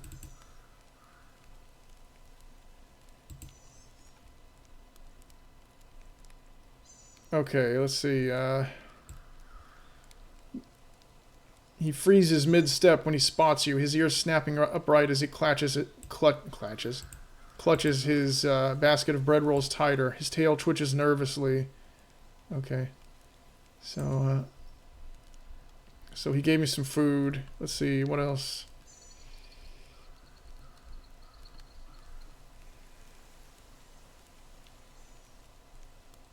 Okay, so he's talking with Nira. She says, looking up from arranging goods on the shelf, her orange ears twitching as she notices you. Oh, wait, this is another. Okay, yeah, I'm looking for conversations that they had.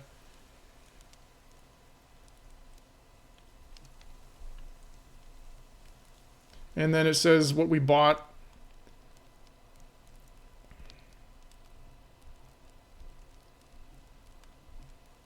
Oh, Fargo. Let's see. His overshine.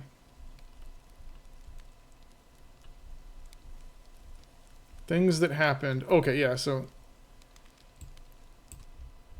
sometimes when this gets really long, actually, is the problem. Hayden hung out with Ugandan Knuckles. Be careful around Fargo. He's been saying strange things about your wool, and I don't think he's actually talking about spinning it.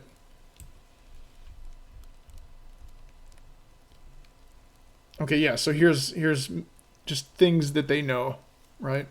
Not just individual items, but either important things like the shed, that this, like, everybody knows this.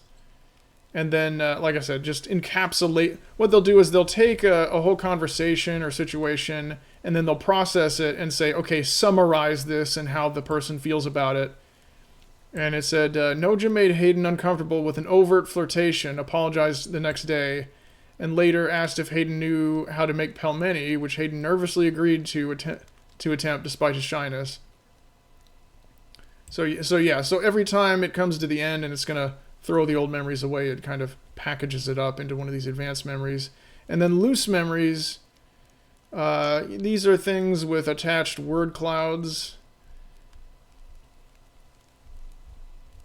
and importance ratings.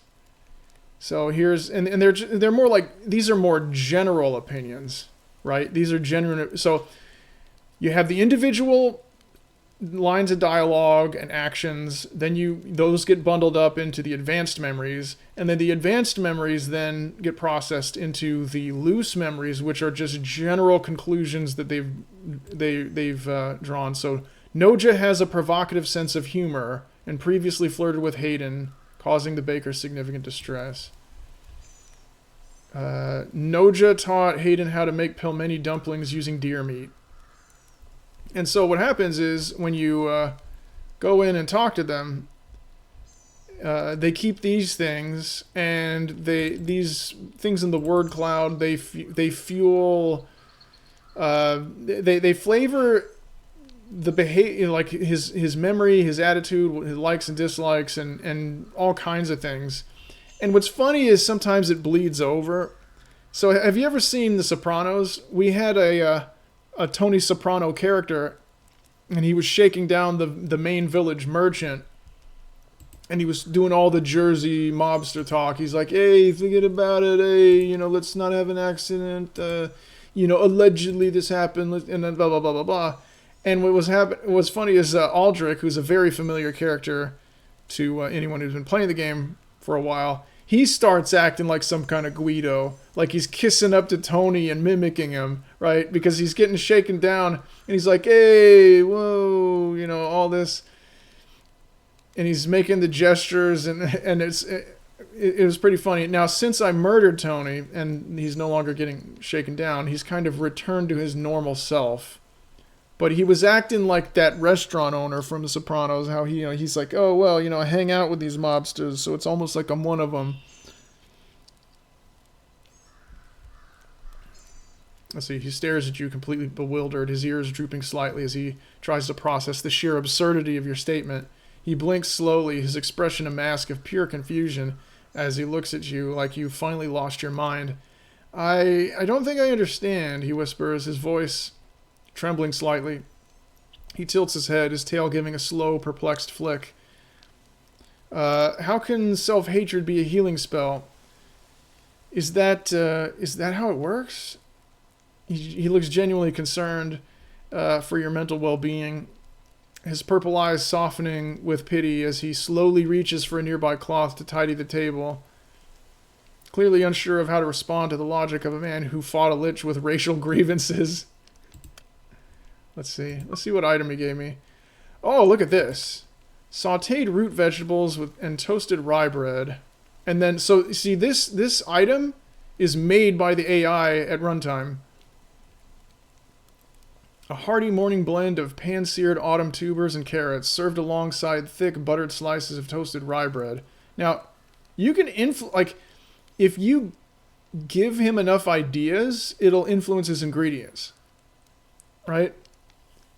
If he's hanging around a bunch of rabbits all the time, he'll start using carrots and more things.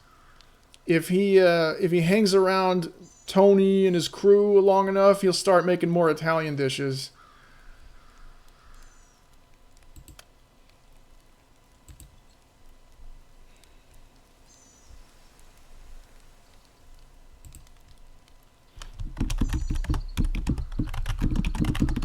Healing spell.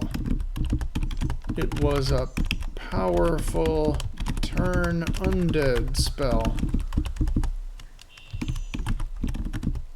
Takes another bite. Shrugs. Don't ask me about the higher mysteries of metaphysics.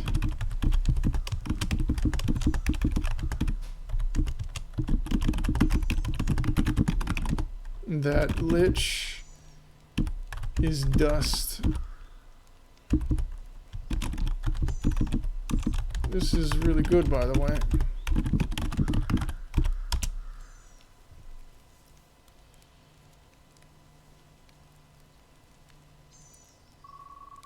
His ears flick forward at the compliment, and a bright, genuine flash of pink spreads across his cheek.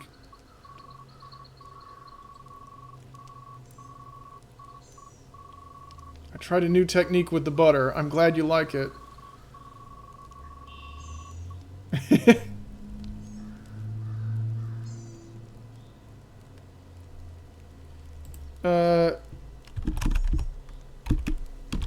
You know where you could score some premium milk to make some really incredible butter?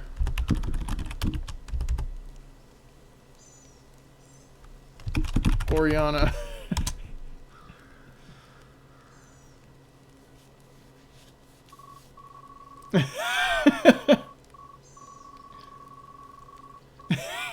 Oriana, I'm sure her milk is premium, but she's so she's very intense about her fitness. I don't think she likes it when people ask for things unless it's for the bathhouse. Yeah, but like she's also just proud of her body overall. You should just try milking her sometime. She don't like it? Run away.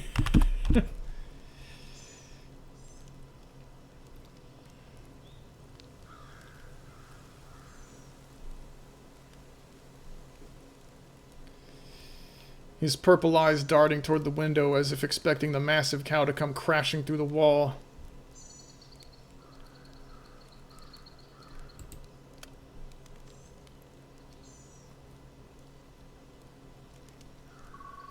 His entire face turns a shade of crimson that puts his purple eyes to shame. He lets out a loud, strangled squeak, nearly jumping out of his skin.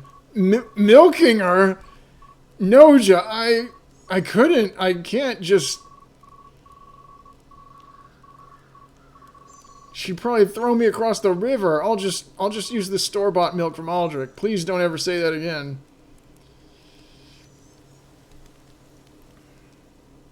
He looks at you with wide, panicked eyes, absolutely mortified by the suggestion, his voice dropping to a frantic, trembling whisper.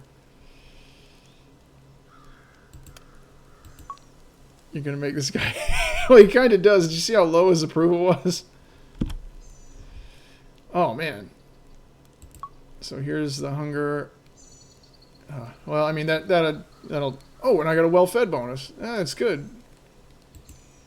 Okay, so we gotta find some mischief to get into until the doggone store opens.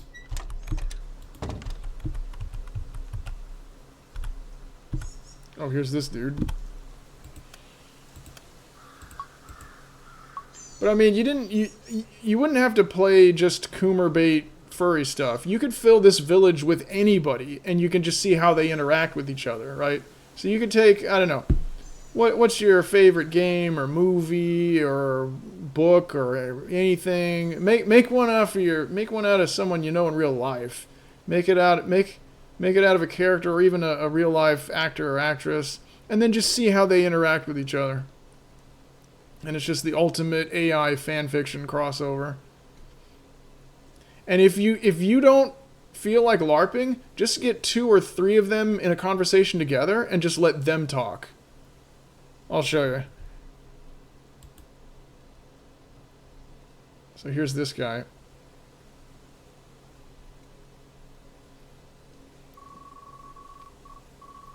As you stand before the decrepit shed that serves as your home, a tall, lean figure emerges with a slow, dramatic unfurl of his vast leathery wings and a predatory, knowing smile. He comes to a halt.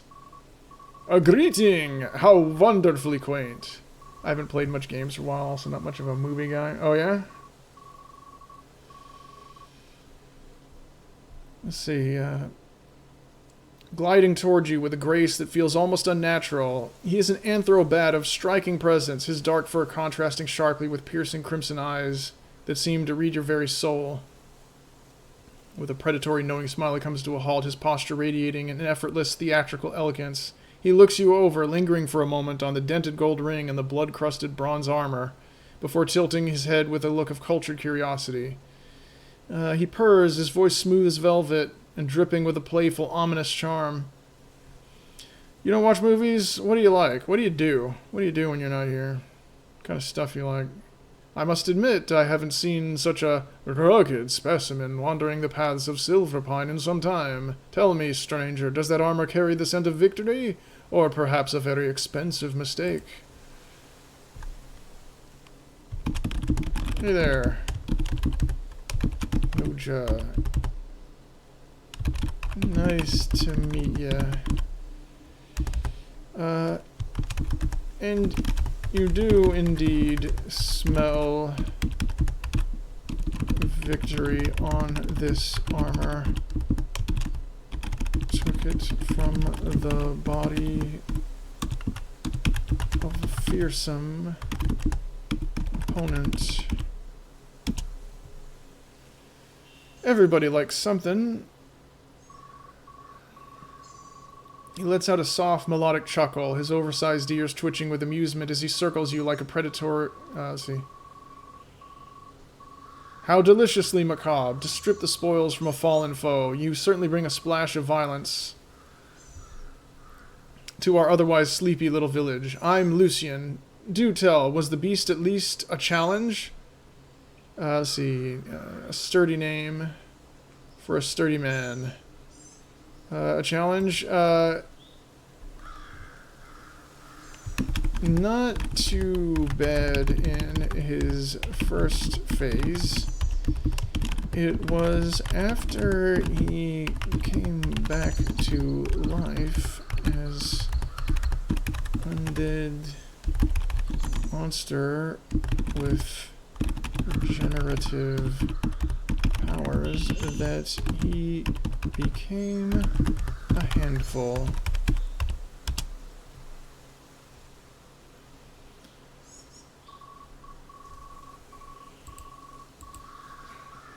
He freezes mid-step, his eyes widening. An undead? Regenerative powers?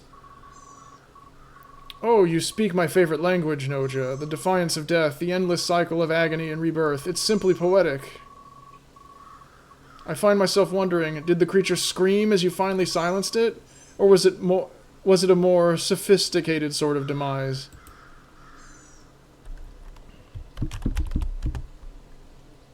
Well,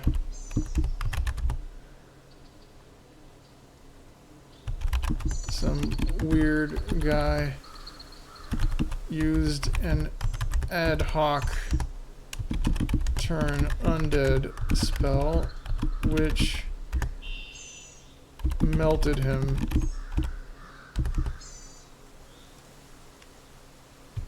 And yeah, he made a fair amount of noise.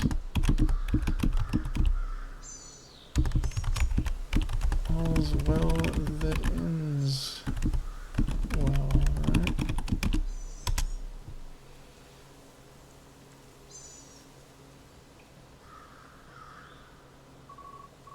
He recoils slightly, his wings snapping shut with a sharp sound as he lets out a dramatic, wounded sigh at your pragmatic conclusion. You have the soul of a soldier, it seems. How dreadfully boring. Yet, how utterly refreshing in a place as stagnant as this.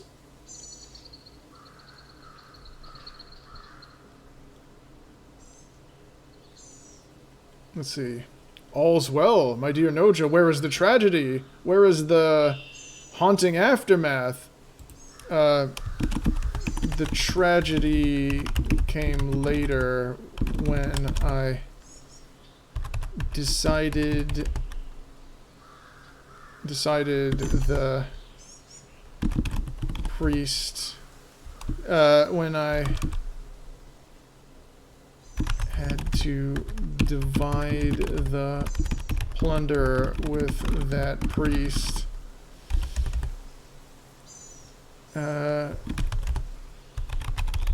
Dragon Man had some good shit on him.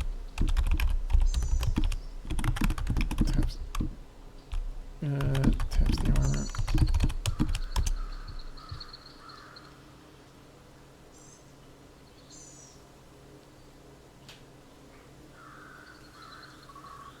He lets out a sharp, sudden bark of laughter. His expression shifted from mock despair to genuine amusement. Ah, the true tragedy. He gives a slow, appreciative nod. Now that is a narrative I can respect. Greed is such a timely, elegant vice. A prayer for the gold he stole, or did he simply pray that you wouldn't notice his sticky fingers? Did the holy man at least offer a prayer for the gold? Well, you know.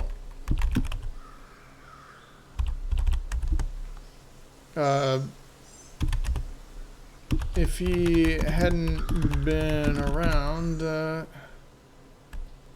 I don't think mortal weapons would have harmed that creature. So it was only fair. But, there's other ways to make money.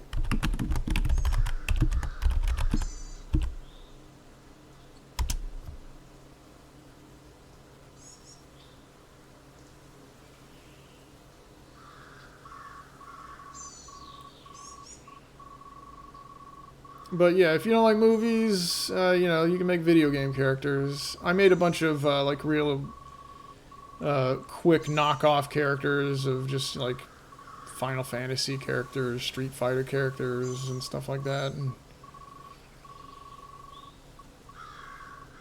it's funny to see the chemistry between them, or if you've gotten their personality right when you scripted them. He tilts his head, his expression shifting into one of mild, sophisticated intrigue. He lets out a low hum, a small, knowing smile playing on his lips as he recognizes the shift towards ambition. He glides a step closer, his presence feeling like a velvet curtain closing around you, his voice dropping to a smooth, inviting purr. Spoken like a true opportunist, fairness is such a flexible concept, is it not? He casts a brief, amused glance toward your decrepit shed, his crimson eyes shimmering with a hint of mischief. How do I get the shed to stop existing? You know, the people do recognize the Gabagulatorium as its own building, but it seems like even after you dismantle the shed, it's still there, or at least the plot is still the shed plot. I want the shed to just stop existing in people's minds, and I don't know if that's really possible. Because there could be just some ghost tile entities where the shed stood that are just always going to be there. I'd have to mod them out. And indeed, there are so many ways to acquire gold that don't involve melting undead monstrosities. Silverpine may look like a quiet little pond, but if one knows where to look, there are always ripples of interest to be found. Tell me, Noja, are you looking for work, or are you simply looking for a way to make the village a bit more interesting?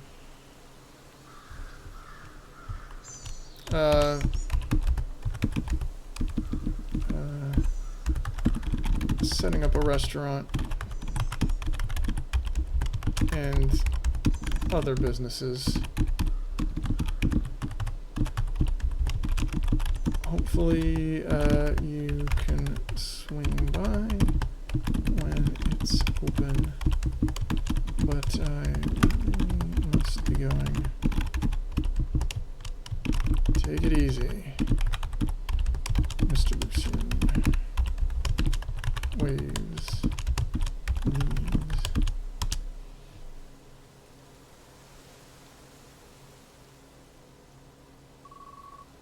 He blinks in genuine surprise, his wings fluttering slightly as he processes the sudden shift from monster hunting to gastronomy. Oh, a restaurant, how delightfully absurd. I shall certainly be there to critique the ambiance, Noja. Do try not to serve anything regenerative. That reminds me of this character from Warhammer Fantasy. He was mostly an ordinary goblin, but he ate some troll steaks. And this troll steaks kept regenerating in his stomach. And it should have killed him, but just by some accident he lived. and he became really fat. And even today, the steaks are regenerating in his stomach. And he became really big and strong, and now he regenerates like a troll.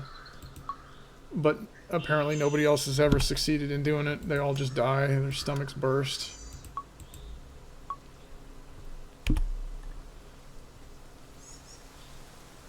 Let's see.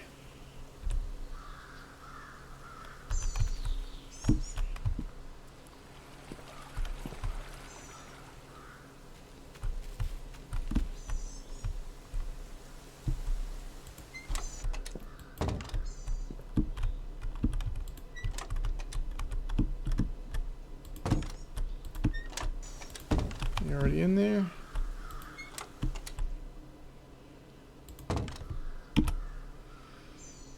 Let's see. Let's pick up some nails.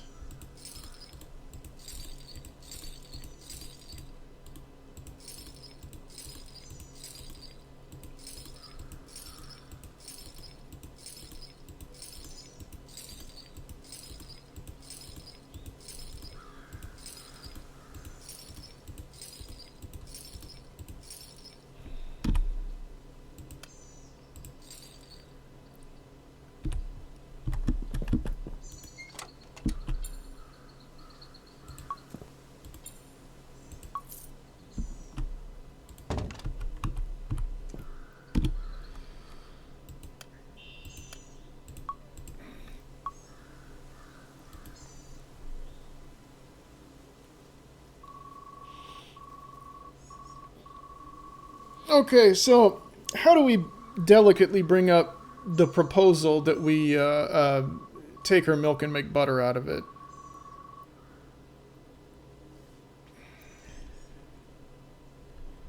Let's see. As you step into the humid warmth of the communal bath, you spot Oriana scrubbing the stone floor.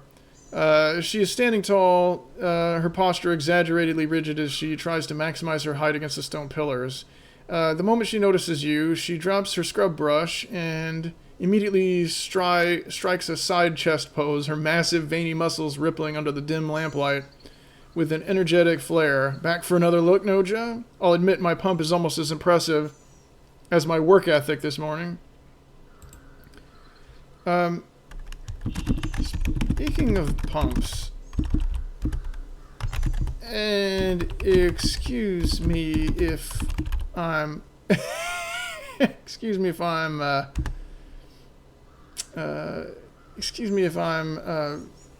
if what I'm about to ask is in poor taste.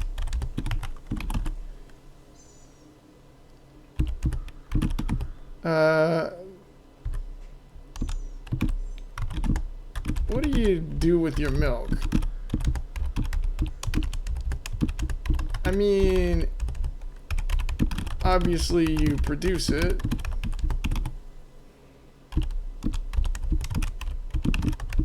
Obviously it'd get really uncomfortable if you didn't release it.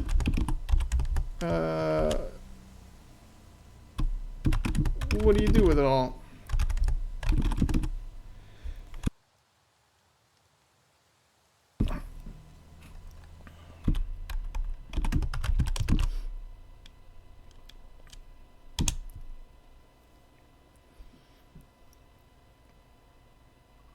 She freezes mid-pose, her face instantly turning a deep shade of crimson that clashes violently with her white fur. What kind of... You can't just ask a lady about her output. It's a private matter. Besides, with the amount of supplements I take, it's practically a high-protein serum. Now stop being a creep and pay the fee if you're planning on getting wet. Let's see. With her white fur... Her arms drop to her sides, and she looks around the room frantically to make sure Celandine isn't within earshot, her tail lashing behind her in a mix of embarrassment and sheer indignation. Her her voice jumping an octave as she steps closer, attempting to loom over you despite the awkwardness. She huffs, crossing her massive veiny arms over her chest to shield herself, though the gesture only serves to emphasize the size of her breasts. Let's see. Why? Okay, relax.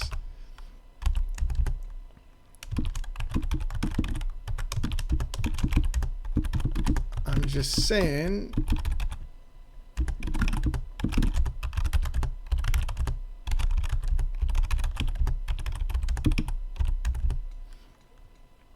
I'm just saying you can make good money from it. Nobody would need to know who it was from.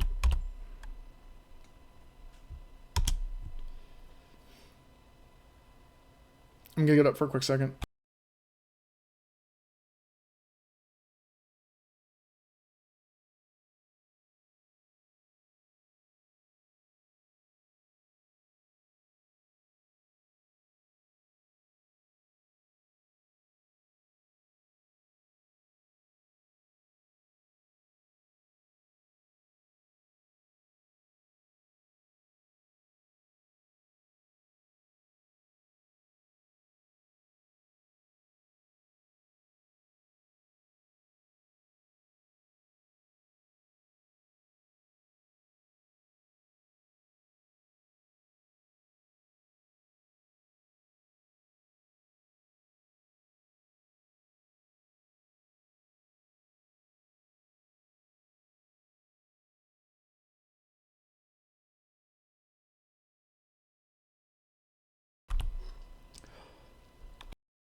Okay.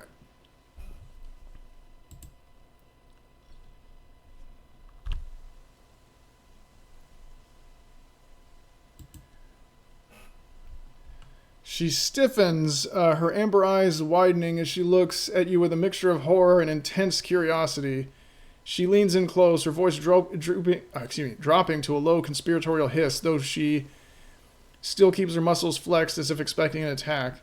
Make money? She glances towards the door, her expression shifting from indignation to a sly, greedy glint. Oh, she's into it. The thought of funding her supplement addiction without mooching from her family clearly appeals to her. You're suggesting I market it? She scoffs, though her tail flickers excitedly. As long as my reputation as an elite athlete remains intact. Oh, when I came back and I saw intact, I thought she was like, if you want to leave here intact, you better not bring it up again. But no.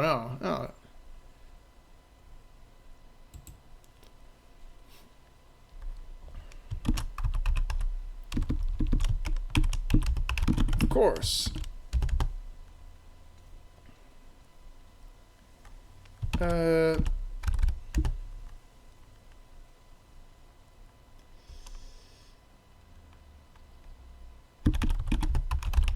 I'll just come by and discreetly. I'll just come by and discreetly pick it up each day. Then I'll give you your share of the sales.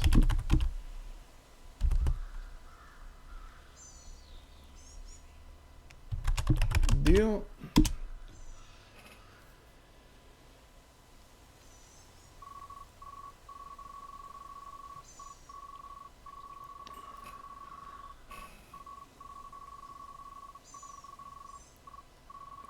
This is a business transaction.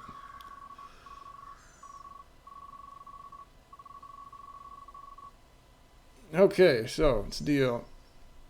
And if you tell a soul, especially Celandine, I'll use these gains to flatten you into a pancake. Now get into the water before I charge you a convenience fee for the conversation. Don't think this makes us partners. This is a business transaction. Outstanding.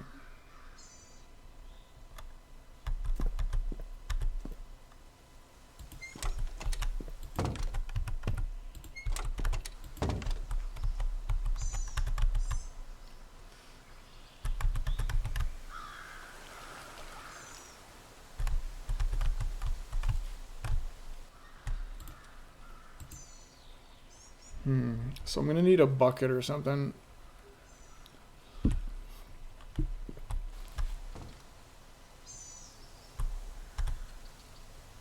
Oh, creepy Uncle Bob, you still there? Are you ready?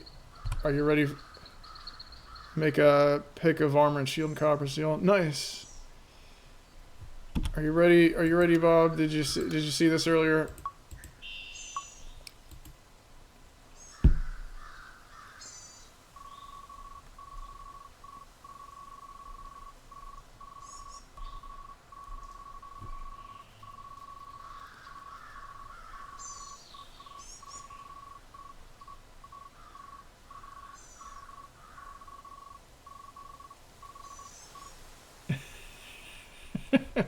So there's 3 horse characters. 2 of them are actual horse people, and then there's the third one who thinks that they're a horse. And they just wear a mask, but they're really human. Let's see.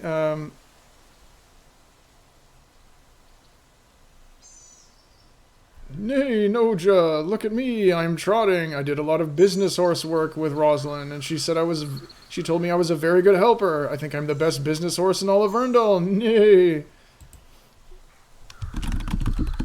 That's great. Keep up the good work.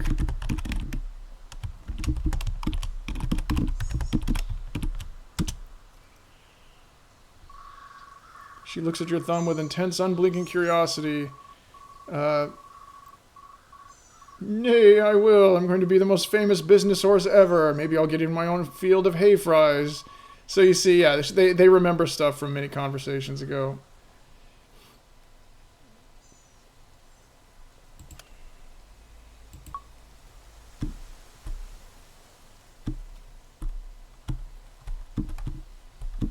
You open yet?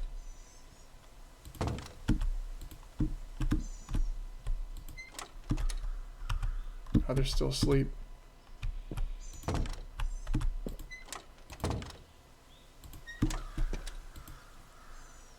Oh, I could just steal this bucket.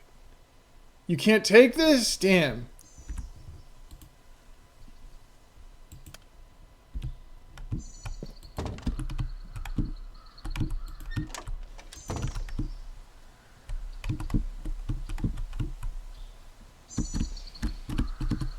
Do I have any, I'll drop some herbs off. Oh, wait, you know what?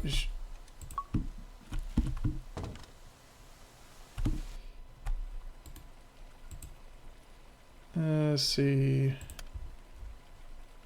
Take wild garlic, take.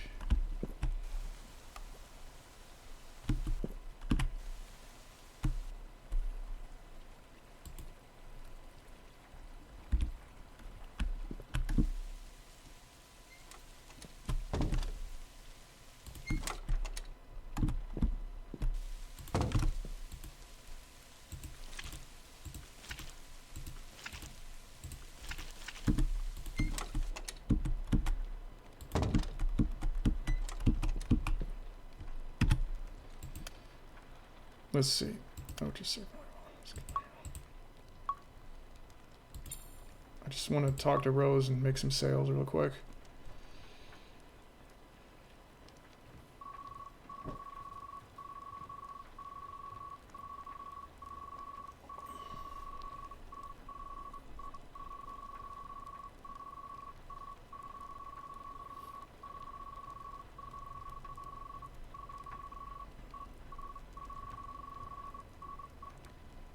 You've got a lot of nerve strolling in here when looking like a blood-soaked statue. Well, I'm in no mood for games, sugar.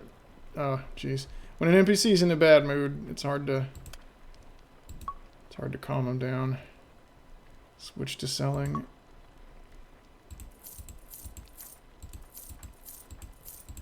There we go. A little bit of money.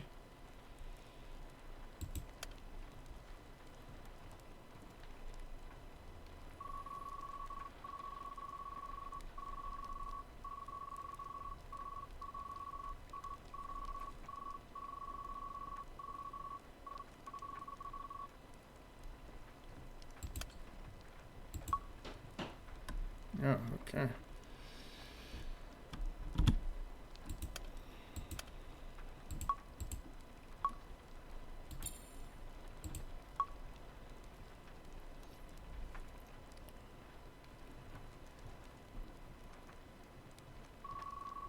The air in the shop is thick with a tension that feels almost physical, the only sound being a steady drum of rain against the wooden walls. Let's see. Any attempt at charm will be met with a slap. Don't you dare try to play the sweetheart now, Noja. I'm in no mood for your games or your blood-stained armor. I suggest you take your lucrative friends and vanish before I decide to use you as a test subject for something truly unpleasant. What's the matter?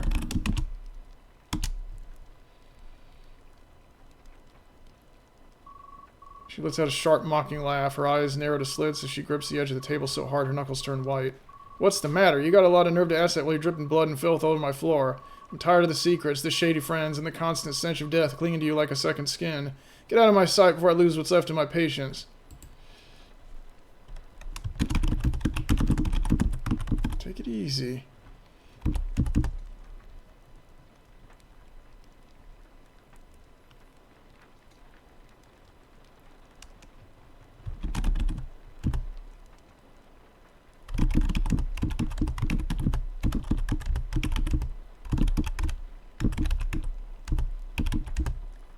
And see if we're smart.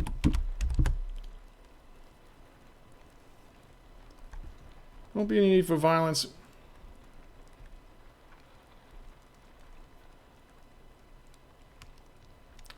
Let's see. Let's not throw away.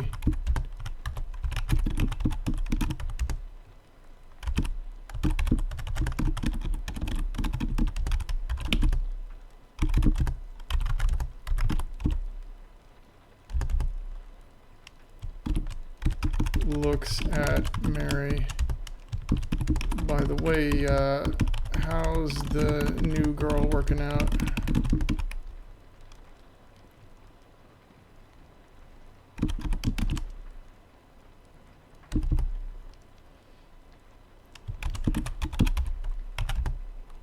Certainly seems to enjoy her new job.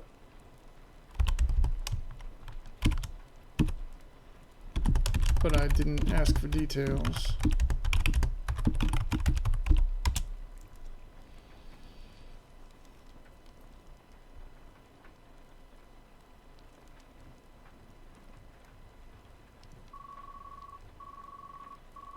The mention of Gregina causes Rosalind to freeze, her chest heaving as she processes your words.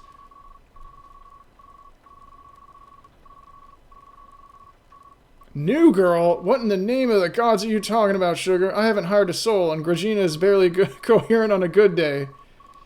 If you're trying to play some twisted game with my business or my friends, you can take your advantageous partnership and shove it right up your tail. Now tell me exactly who you think is working for me before I decide to put something in your drink that'll make you forget how to walk.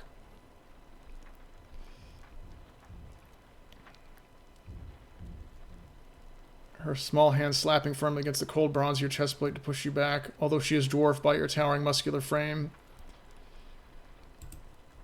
Let's see,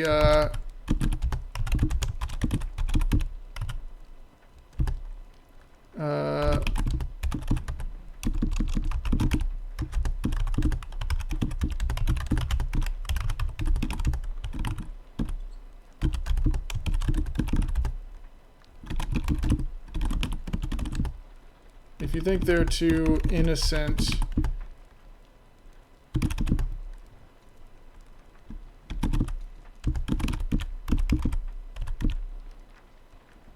for the hostess trade,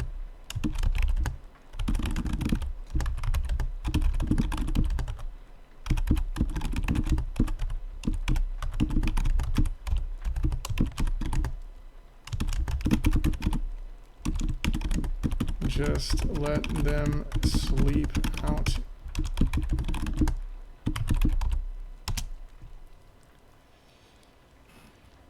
Oh, wow. My whole prostitution business is just falling apart right in front of my eyes.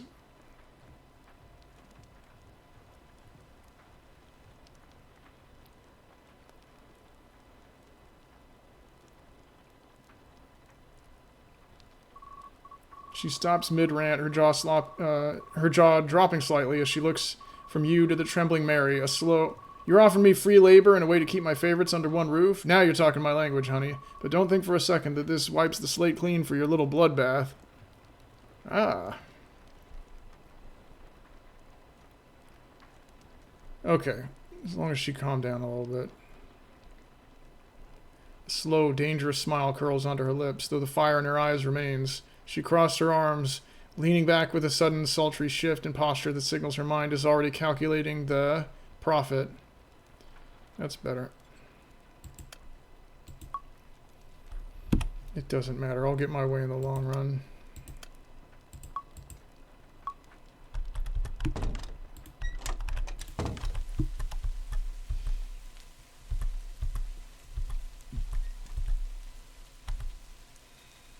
There's Uncle Ruckus. Let's see. Open for business yet? Yeah. Alright. Let's hope that they have a simple hammer there. And I could also use some buckets.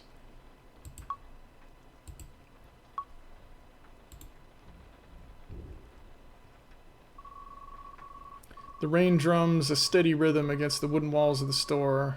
Nothing he really says. Back again, Wolf? I woke up wondering if you'd finally collapsed under the weight of blah blah blah, or simply run out of things to sell back to me. A basket? Not so great for... I suppose a cast iron pot could carry. Yeah, I could put some milk in there.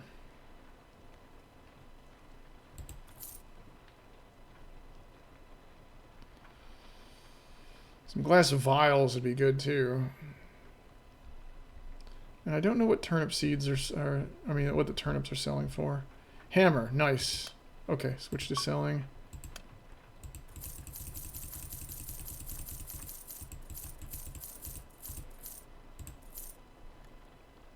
Nice. Switch to buying. Okay, let's go. Hammer.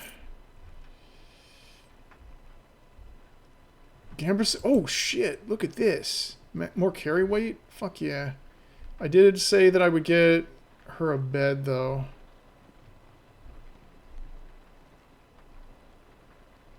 Yeah, I gotta. Okay, hold on. That'll come later. Right now, I gotta get this Gambison.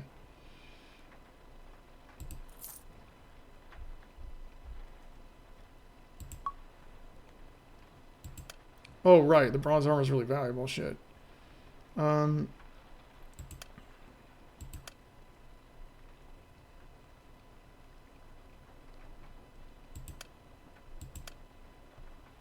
Oh right, that's right. It's really okay. It's really leather. Yeah, it's got the model. Yeah, it's not really bronze, is it? Because bronze is like double digits defense. This is well, whatever. Well, there's always going to be more equipment.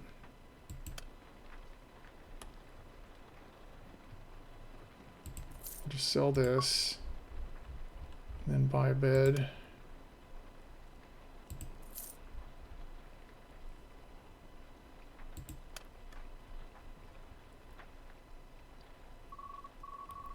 His eyes widen. Yeah, he always remarks on the, is this game just pure LARP?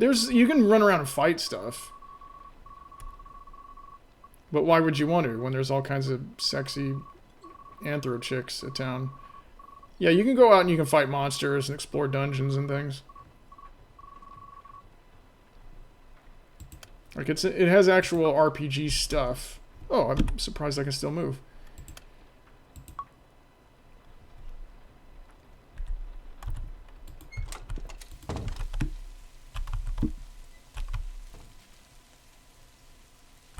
You want to go out and fight people? We can.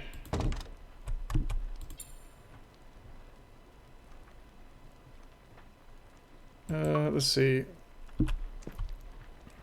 I'll just leave the bed.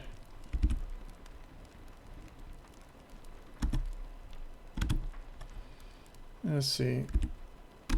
We're gonna go place item, bed. The game is village. There's only like one village. Yeah, there's really only one. There's really one in the village. Actually, let me show you. So here's where we are. This area right here that I'm circling with the mouse, that's the entire village tile. Here's the mountains, and up here where this one cloudy area is, that's Orson's cabin, which is the only other really civilized place. This is the deep wood. There's a monster living there that you can talk to, and then it rips your head off. Here's the first dungeon, which is a watery, dark dungeon with glowing mushrooms. This road leads... It make-believe leads to the capital. You can't actually go to the capital. This is the actual edge of the map. Up here in the mountains, there's the second dungeon, the Glacial Fortress. And here there's a bunch of snow and bears and ice elementals. This cloudy area down here is a special zone. It's like a peaceful meditation zone. Do you make the map yourself? This is the vanilla map. People have been modding the map on the Discord. Yeah, this is the vanilla map. And then way down here in the southeast, you can't see it, is the swampy area that has the final dungeon with the last boss. Well, he's really the only boss.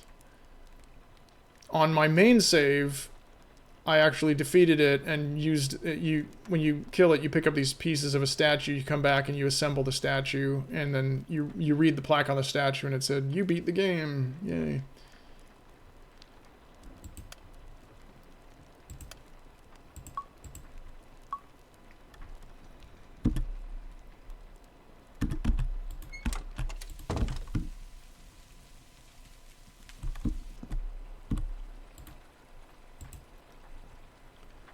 Okay, so let's go.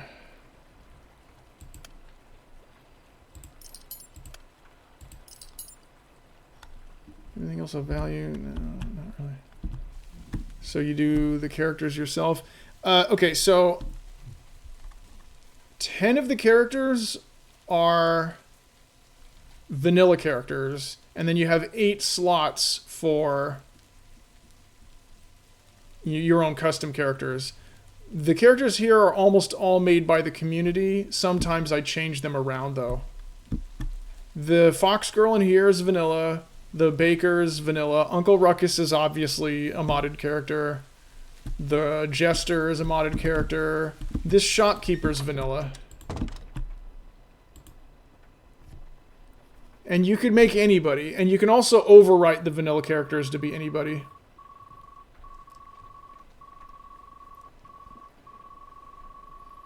So you could have the Shopkeeper be Gumby, and the Bathhouse Girl be, I don't know, Pamela Anderson. You could have the entire cast of a Greek tragedy all be. You could have Jason and the Argonauts characters here. You could do whatever you want. Switch to selling. Let's see. So what's the one? I guess these are kind of the same. Oh, I should have. Can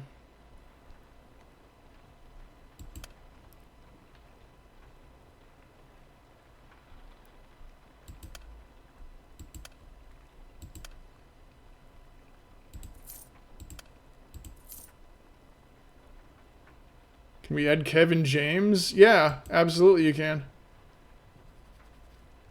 You want to make him right now?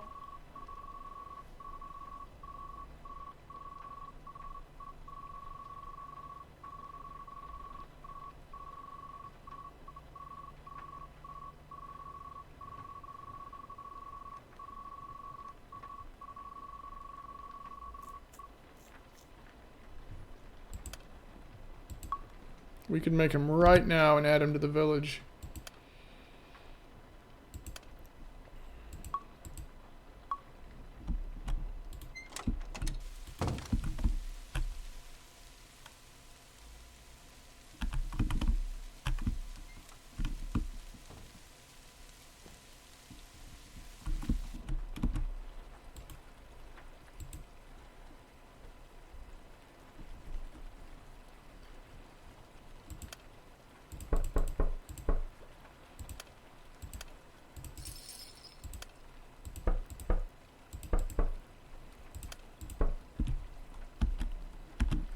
Okay. Let's finally finish this doggone wall.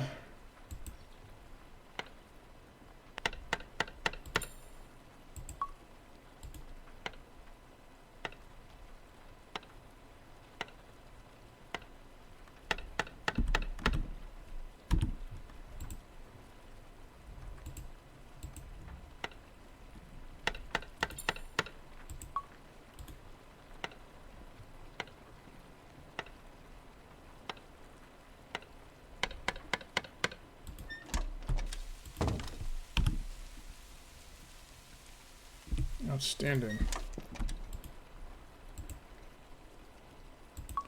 There we go. The Gabagoolatorium is open for business.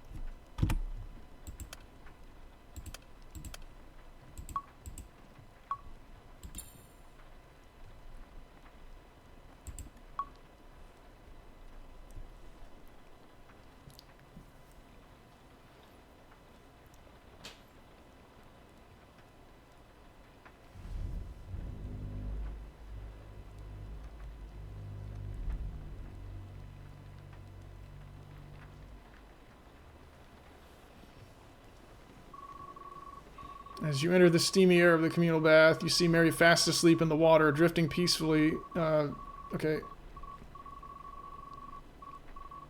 Back for our business meeting, Noja? Okay, good. She's asleep.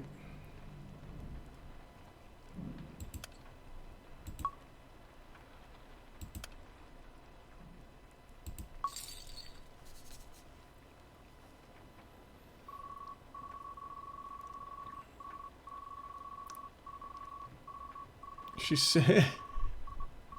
A pot? What is this? Some kind of secret equipment for the operation? I assume this is for storage then? Yeah. You're I assume this is for storage then. You're surprisingly prepared for a gabagool magnate.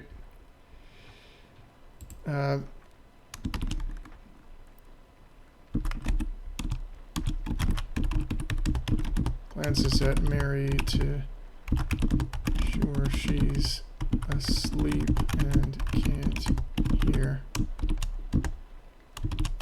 Whispers. Yeah,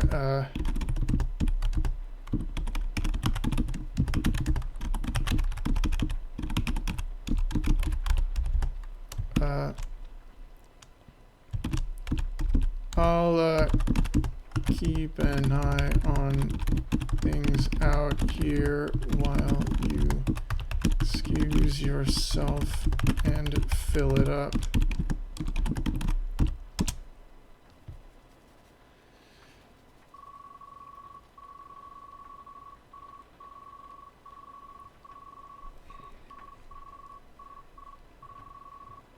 Fine, but don't you let anyone walk in on me or I'm charging you double for the risk.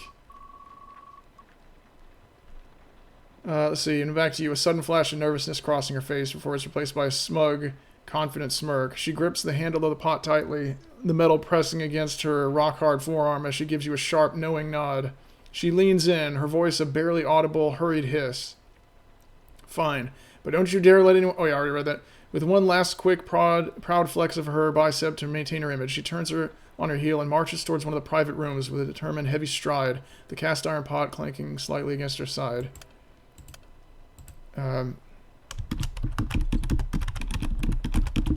For her to fill pot with milk. Keep guard so that nobody disturbs.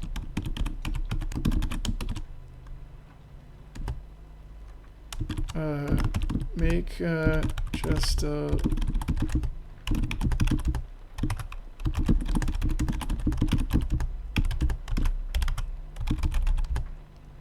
to conceal any noise. Let's get some Oriana milk. After several minutes of tense silence, punctuated only by your strategic splashing, the door to the private room creaks open.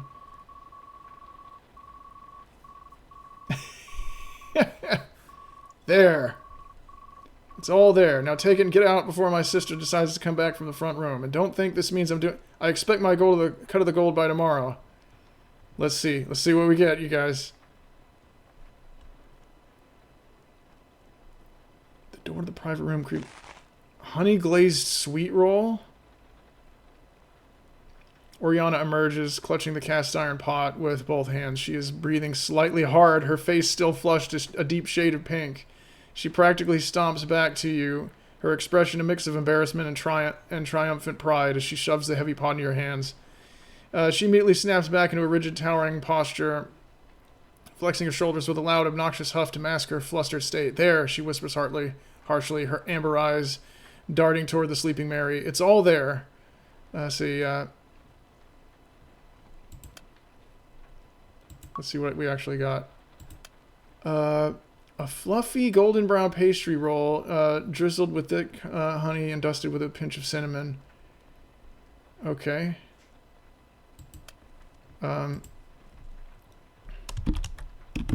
Take the... Oh, wait, okay. Receive usually works better. Receive the milk-filled... what was it? Pot from Oriana. Oh no! She woke up. Fuck.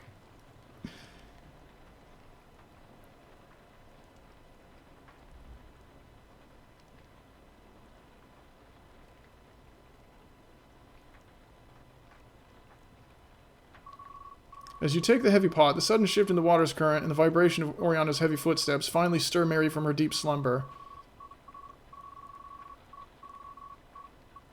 Oh, Noja, you're still here.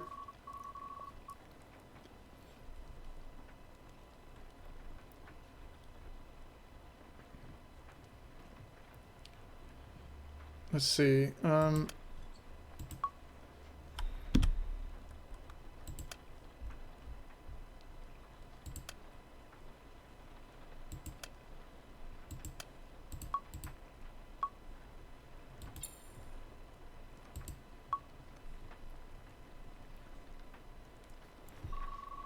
As you stand there with the milk-filled pot, she remains in her, with a sharp sniveling smirk. Okay, she lets out a loud, obnoxious huff and flexes.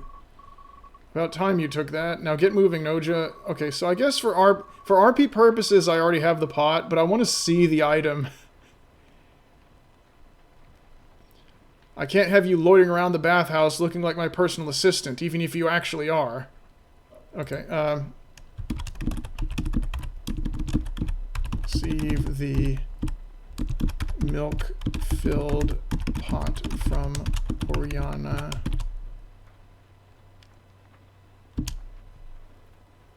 God dang it, why does it twitch to her? Her expression filled with a dreamy, innocent adoration. Oh, Noja, you're still here. She seems entirely oblivious to Oriana's rudeness, her focus solely on you. Oh, hey, Mary.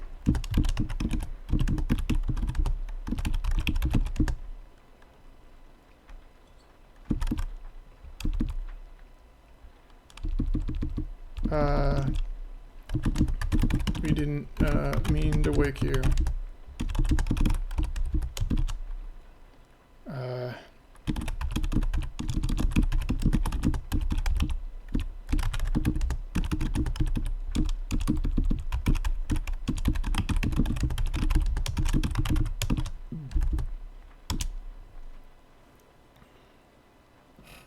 I want to see the item. I want to read the description. I want proof of the degeneracy.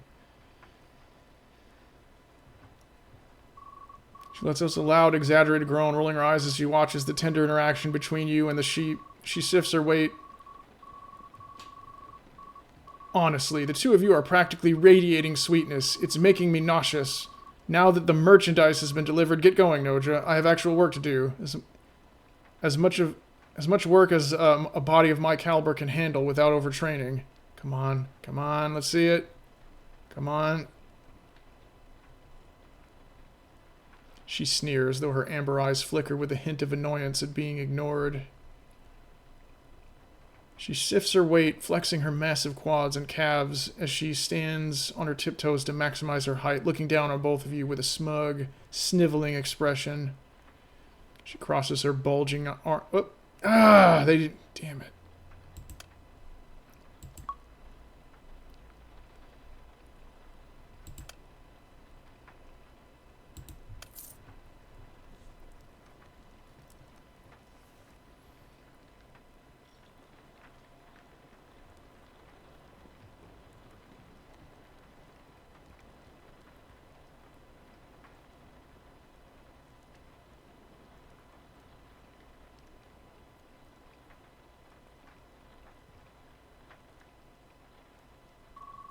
As the coins hit her palm, her smug expression softens into a greedy glint. She lets out a loud, boisterous laugh, throwing her head back. Look at that! Efficiency! A professional transaction for a professional athlete. Now beat it. Drink in front of her. Well, I need the item. Now beat it before Celandine wonders why you're hanging around me so much. Go on, get.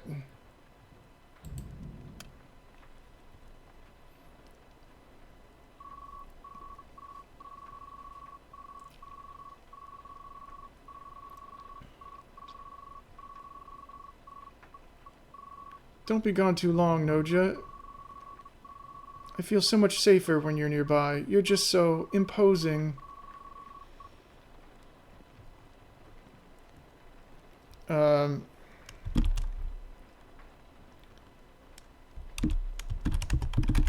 won't be gone long. Verify that have the milk pot. Verify that I have the milk pot. Come on, give me the milk. Give me the milk. She watches you double check the pot with a critical eye, letting out a sharp nasal scoff. She shifts her stance, planting her feet wide and flexing her. Yeah, you've got the pot, genius. I wouldn't have given you an empty bucket, though I'm sure you'd find a way to admire the curves of the pot like you admire everything else. Now get out of here before I decide to charge you a muscle viewing. Okay, she just won't give it.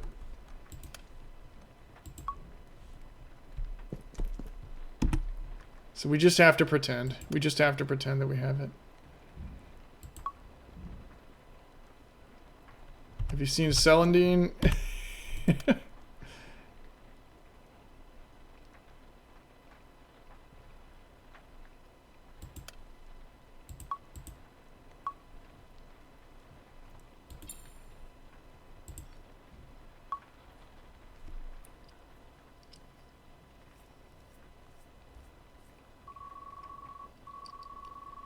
You find Celandine standing by one of the stone pillars.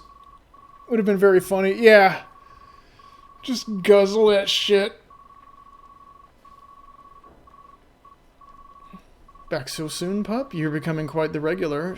And I saw you and my sister having their little transaction earlier. Tell me, oh, shit. Tell me, does all that talk of milk and business leave you exhausted, or are you just hoping I'm in a more generous mood than Oriana is today?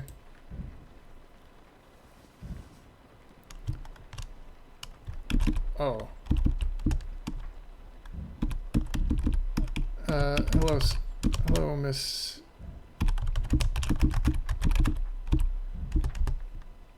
I think we know each other well enough. Hello, Celandine.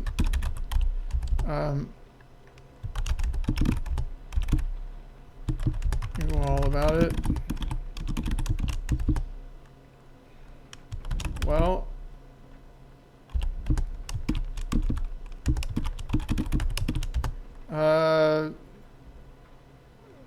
let me know if you ever want to join in.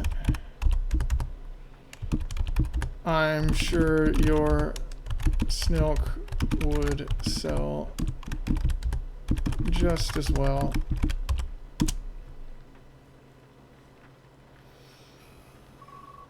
She lets out a sultry, melodic laugh, her tail flicking with a genuine amusement at your boldness. She leans in closer. Snilk, is it? You've got a silver tongue to match that gold ring, pup. Be careful. Keep talking like that, I might actually decide to put my assets to work. Well, if you can, and you do, there's gold in it for you.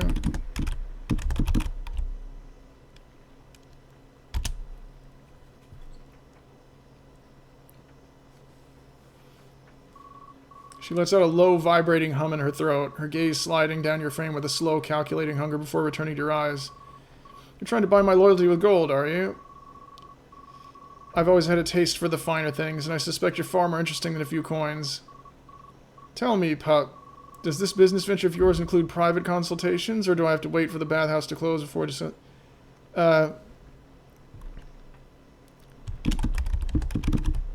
Tell you what.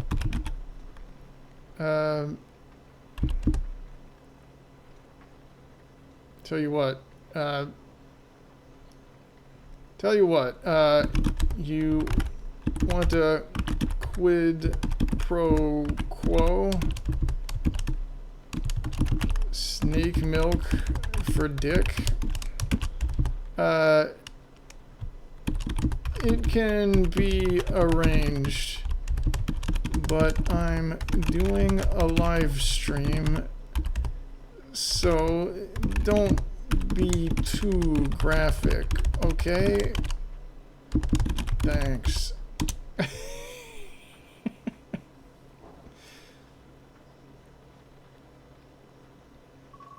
She freezes for a heartbeat. A live stream? I have no idea what that strange word means, but you certainly have a way of negotiating. As for being graphic, I make no promises. I'm not known for my restraint.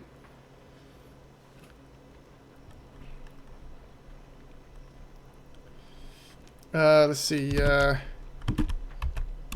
Quickly knock boots with Celandine in one of the private baths in exchange for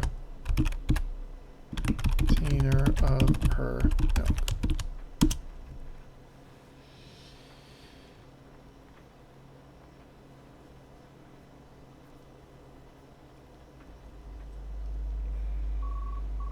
She lets us a long, shaky exhale as she collapses. Okay. Oh, okay. So it's already we fast forwarded through it. As you secure. Okay. She purrs, her voice raspy and thick with satisfaction. Pretty face and a silver tongue. I hope you're planning to come back for a second helping soon, pup. Though I suspect I've just become very fond of your particular brand of payment.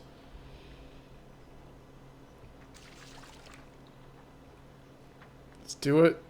Come on, Sal. You can do it.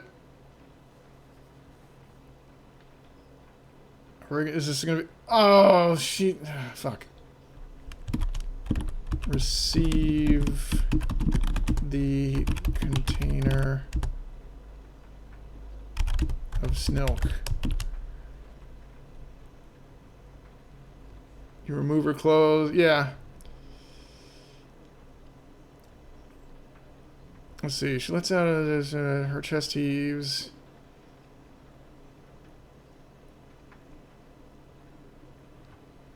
Receive the container of Snilk.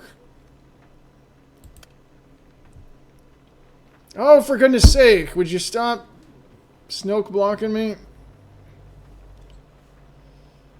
This is twice.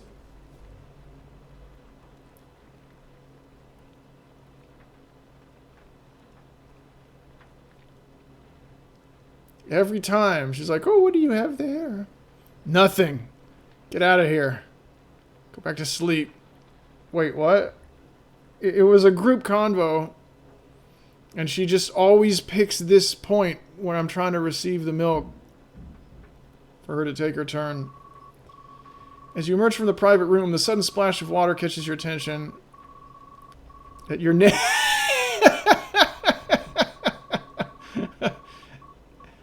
Oh, Master Noja, I didn't mean to sleep so long.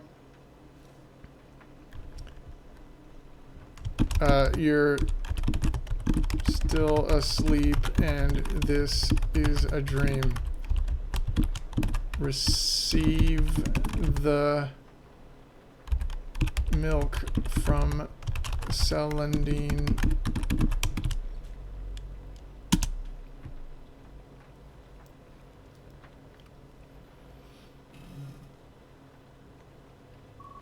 She blinks slowly, her gaze drifting from your imposing naked form back up to your eyes, her expression one of pure, innocent confusion. Believing you completely, she lets out a sigh of relief. She sinks a bit deeper. A dream. Milk people. Yeah, it must be a very wonderful dream, for you're here and you're being so kind to me again. I wish I never had to wake up if this is what it's like.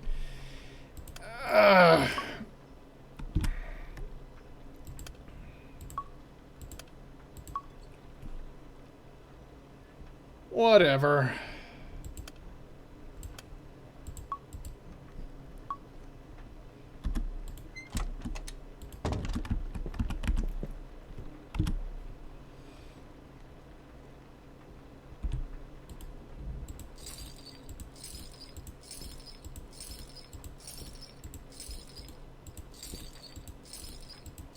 Did you know if you steal all the bath towels, it triggers some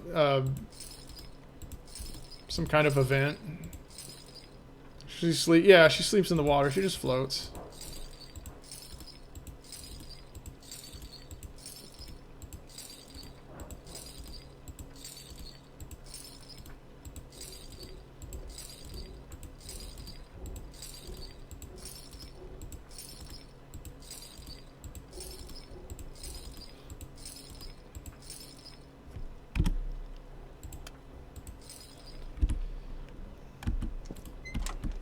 Yeah, there were 2,000 gold worth of nails there.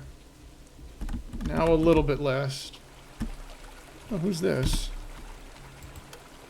Oh, is this is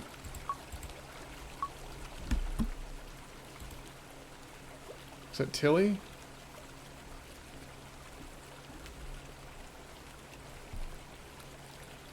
Yeah, it's Tilly. Jeez, girl.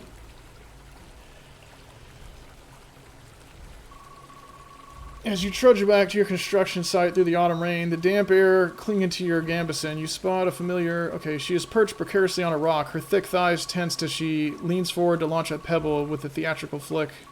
Aha, the master of meats returns. Tell me, O great builder, did you conquer the stingy cat and secure your iron wand of pounding? Or did Aldrich try to charge you, your firstborn child, for a simple hammer?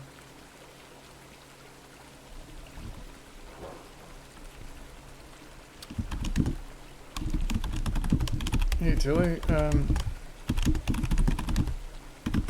got the hammer, and soon the Gabagulatorium will be open for business.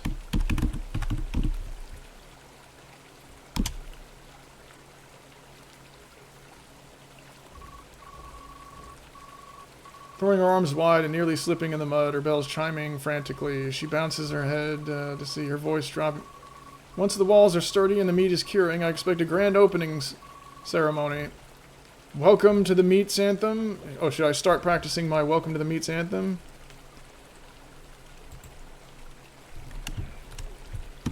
Yeah, go for it. I better store this milk someplace cool.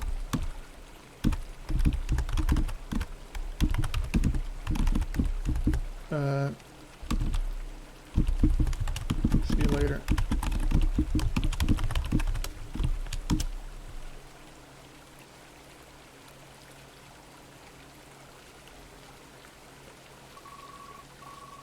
Lets out a triumphant cheer, throwing her arms high in the air as if she's just been crowned queen of the village. Oh, it shall be a masterpiece of melody and mayhem. Farewell, Noja. Don't let the milk turn into cheese before the grand opening.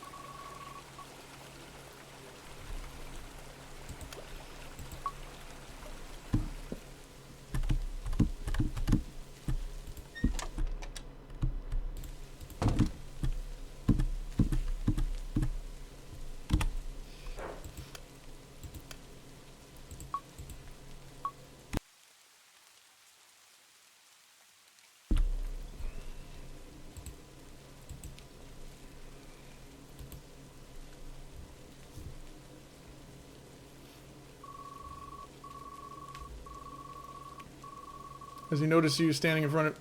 Freezes in place, recalling your suggestion from this morning.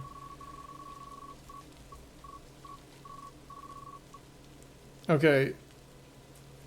He's filled with apprehension and of memory, likely recalling your suggestion from this morning. He takes a tentative step back. He expresses a comical blend of shyness and genuine fear that you might actually try to push him towards Oriana. Oh, hello, Noja, he squeaks, clutching his shawl tighter.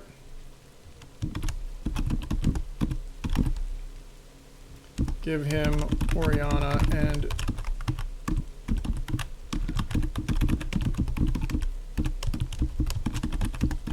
Here you go. See? Anything's possible with a little gumption.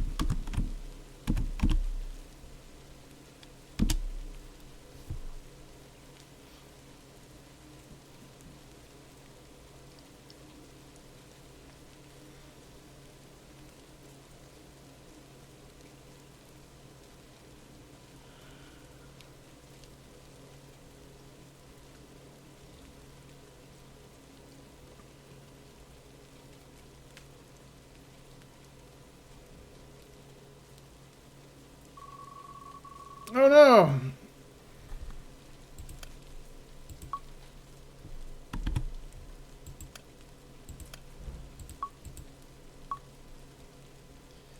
Oh well, let's see.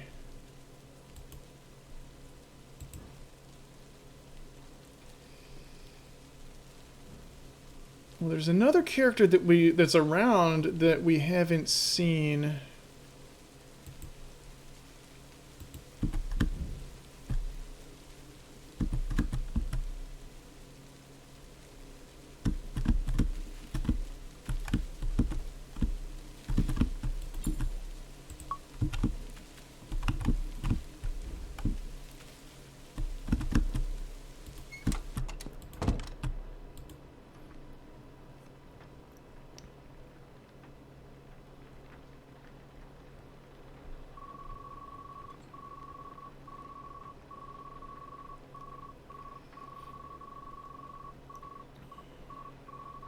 Pup? Who do you think you're calling Pup? Terrorizing the local... I heard you've been scouting for premium supplies. Hope you have been terrorizing the local livestock. Well, kinda. They get paid for it.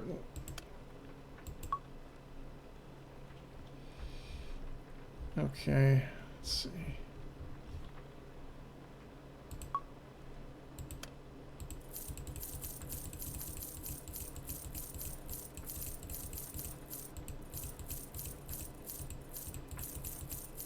Nice. Look at that money.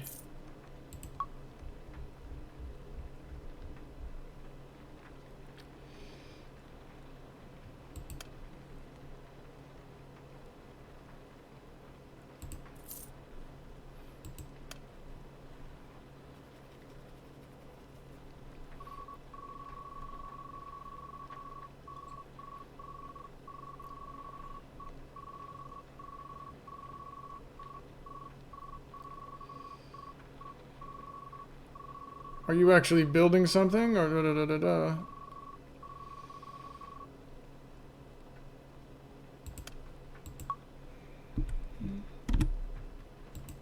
All right.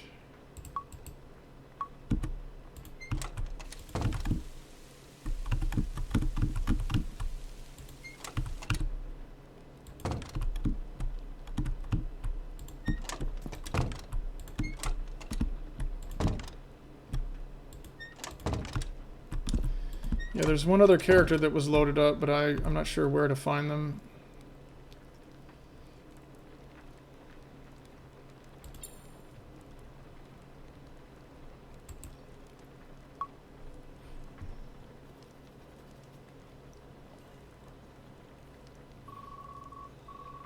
You step into the warmth of the common room, the scent of damp fur and old cedar clinging. Garrett's behind the counter, his massive black furred arms moving with rhythmic precision as he wipes down the surface. Back again, he grunts. I assume the Gabagulatorium hasn't miraculously funded itself, or did you finally find, did you find a way to charge Ruckus for the privilege of hearing himself talk?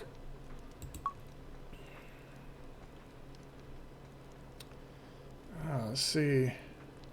Dried sausage, let's buy all of it. And some pea soup.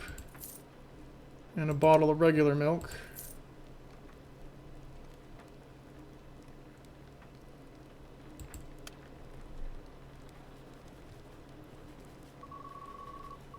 He watches as you slide the coins across the wood, his claws sweeping them up with a sharp click. Actual spending coin, eh? I'm shocked.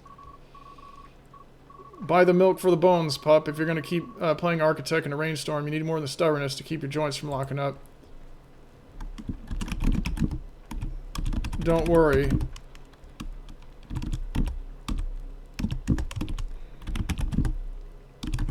Takes a chug.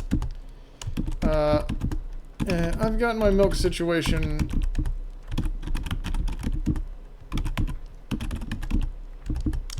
So, how are things here at the bar?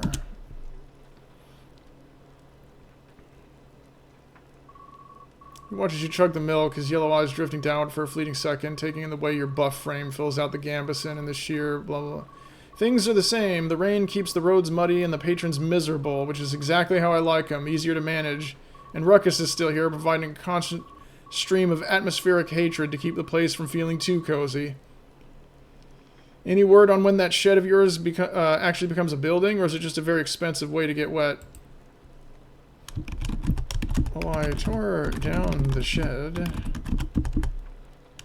Now there's only the Gabagulatorium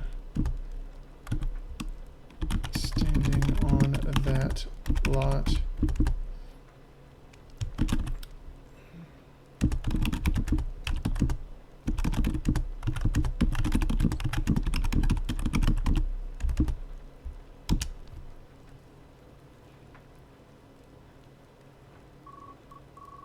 Stops mid-white, his yellow eyes widening slightly before he lets out. Tore it down? I sold you a structure, not a demolition project. If you've actually managed to build something that doesn't leak in the rain, I might actually be impressed. Just make sure the Gabagulatorium has a sturdy door, or the whole village will be inside trying to find out what a Gabagool is.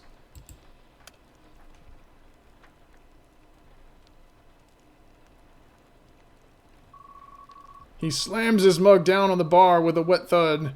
Gabagulatorium, he screams, his voice. You what? You white-furred Inwa?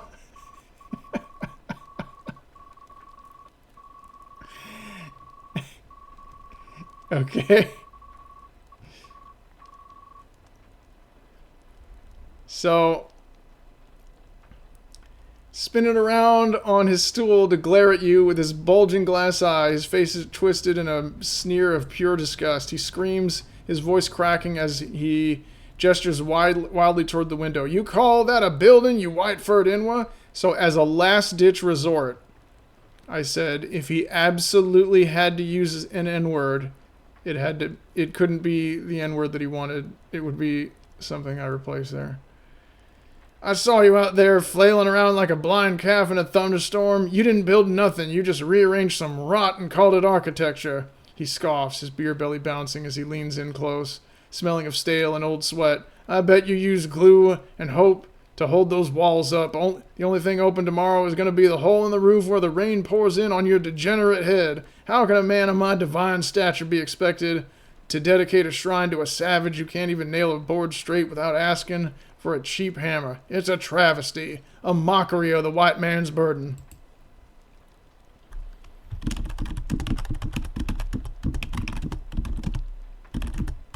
Still going to build that shrine. Hey, Klein, what's going on? How you doing?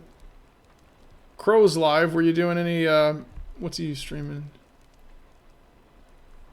Let's see. He's doing, oh, he's doing Night Rain. Were you joining him?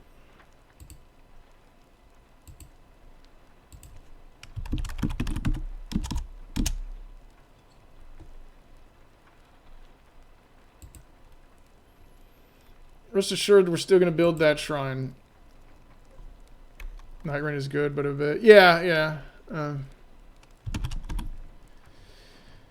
I'm surprised that that repackaging of all the materials didn't get like a lot more derision from the community. You know what I mean? Like, and maybe at first it did. Maybe at first people said, wait a minute, PUBG in Elden Ring? That's so on the nose. But then they played it anyway. I'll hop on a rare occasion, yeah. Yeah, Crow really seemed to take to it. And apparently it's a huge hit, huge financial and critical hit for what's their faces. So hopefully it funds their next game really well. Yeah. It'll just take a while. And don't worry, Klein. I don't know if you just now got here, but someone in the server thought it was funny to make this guy. But he shouldn't be able to use the word. He shouldn't be able to use it. Next game is on the Switch too. Are you kidding? You're not kidding, are you? Throws his head back, letting out a loud mocking cackle that sounds like a bag of gravel being shaken. Take a while. That's the animal in you talking, Noja. Procrastination's the hallmark of the beast. While you're taking a while, the glory of my image is being delayed by your sheer canine incompetence. Yeah, the Duskbloods is... Oh, that's right! I forgot all about that. Yeah, it's like Bloodborne 2 for the Switch 2. Man, people must be fuming. We need that, Barney. Do you want to make him? Close test is soon for it. Do you have a Switch 2? Are you going to get it? Are you that hardcore into it? I actually did buy a PS4 just basically for Bloodborne. How do you make it? I'll show you.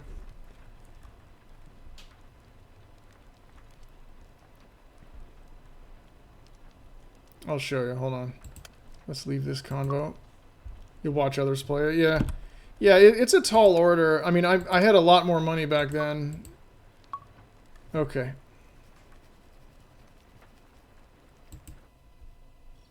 Let's make a character. So you want,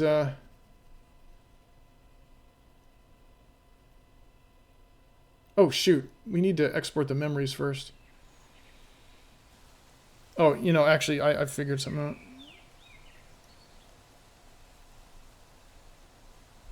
Okay. So you want Barney from The Simpsons?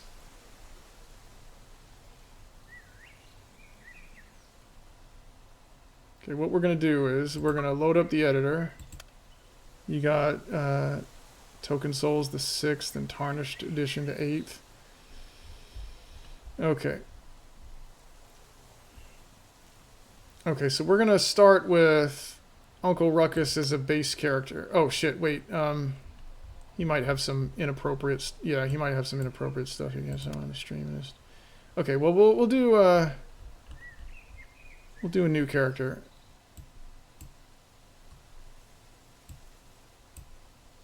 Yeah, we'll do a brand new character. Okay, so we're gonna go. Name is Barney. Make this stuff for Silverpine. I got offer of a job. Like I'm jobless, huh?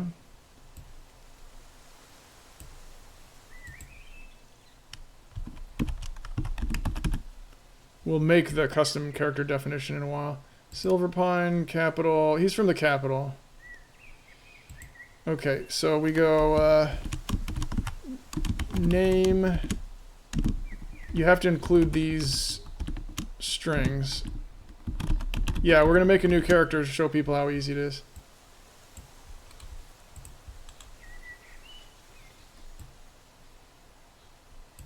Okay, so what are his personality traits? Okay, species, he's a human. Occupation, do we ever find out what he does? He's a barfly. Personality traits, alcoholic.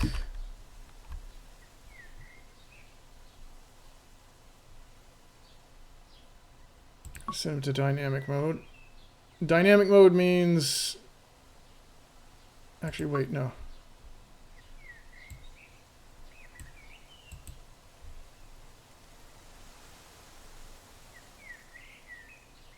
Yeah, okay. Dynamic mode.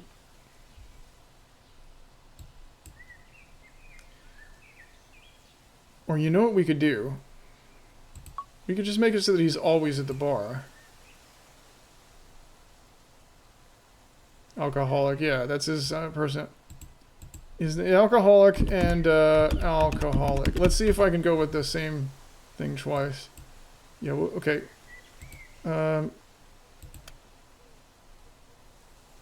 Dynamics faster. Dynamics faster than making this script. Okay, so we're gonna go set relationships. He's not gonna have any relationships. Lurk. Okay, have a good lurk, brother. Let's see. Set possible routines. Silverpine leisure.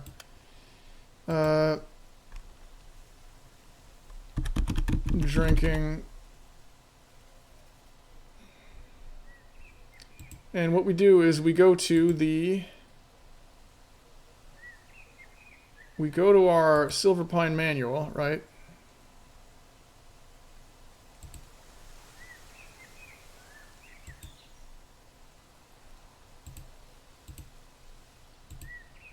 Go to the Silverpine manual. We go maps. We go Gareth's Tavern. And, okay, so this is going to be... This is going to be X17.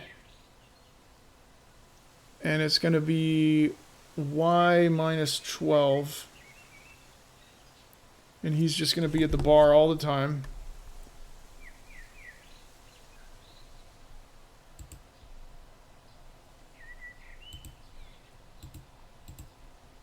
Give him a gross personality trait. Okay. Let's go to the Simpsons wiki. Simpsons wiki Barney. Barney Gumble. Okay, yeah. That was his name.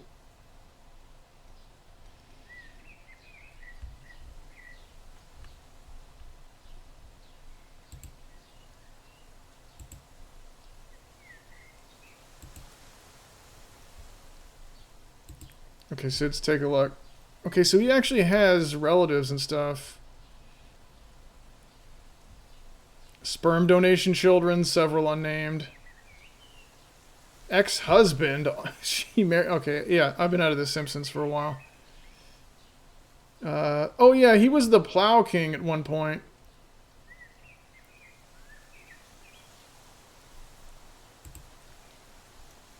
Okay, so he drinks, and what did we say? Okay, let's get the... Hold on a second. Let's get the... he's drinking... let's see. So he's X17. Drinking. Okay. Drinking beer. Drinking beer. Drinking beer. Face direction left. Okay. Add new. Passed out drunk.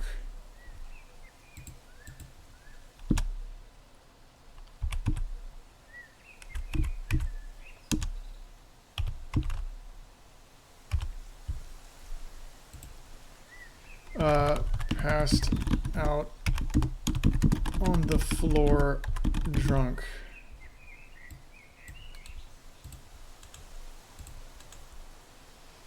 Let's see. Sleep. We'll have him face up. So it kind of looks like he's lying down. And then add new. And this is going to be belching.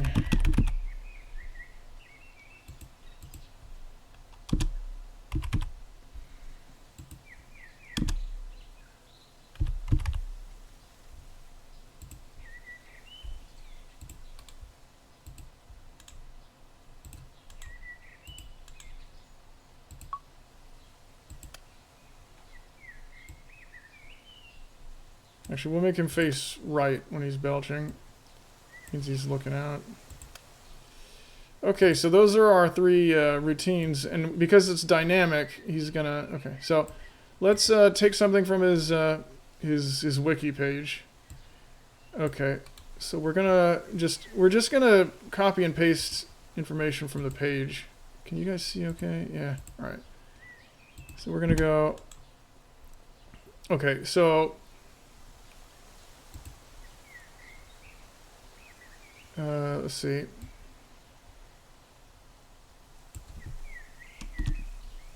Let's see, so what we do is we delete that. We go, okay, so name is a sex species, comma, the Springfield town drunk who often works as a human guinea pig for medical research facilities. Okay, so that'll be his job. Barfly, he'll be medical guinea pig, medical test subject.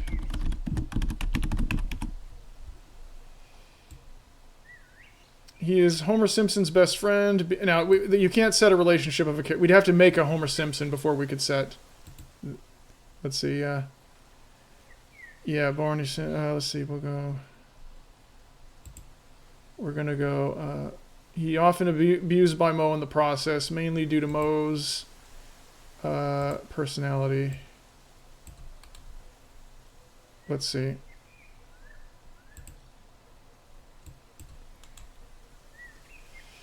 And then,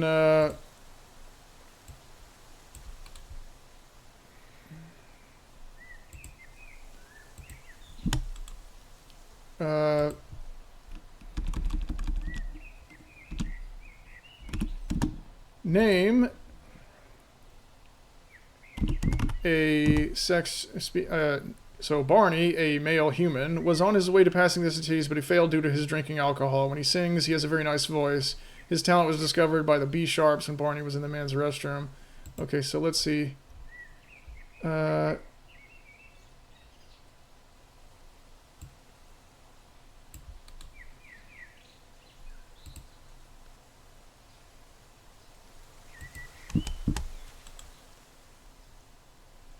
be reunited.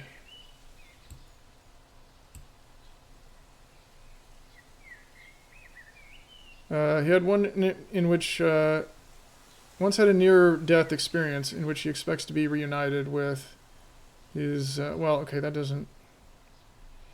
Alright.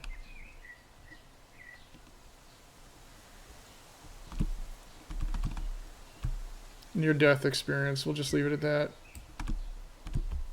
Because there's a character limit. Okay,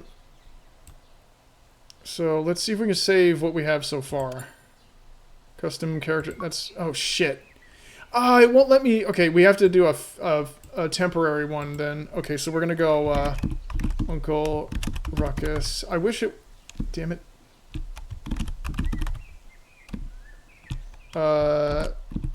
Tilly, okay, so yeah, it won't let us leave this window, but we need to leave the window in order to make the custom character definition. So let's go here. Hopefully there's... Okay, let's create custom Barney. Let's get an image of him.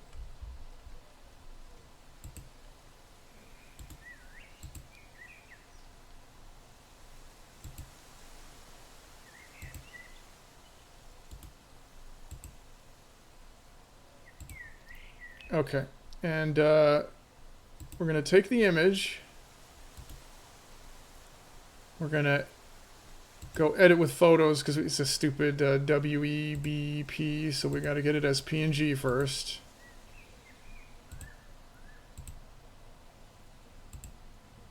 And I won't bother showing you all that. I'll just, well, where...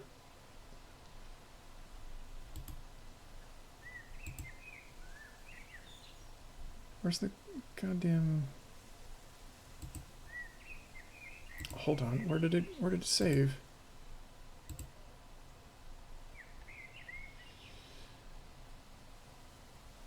Where did it save? Fuck. That's stupid.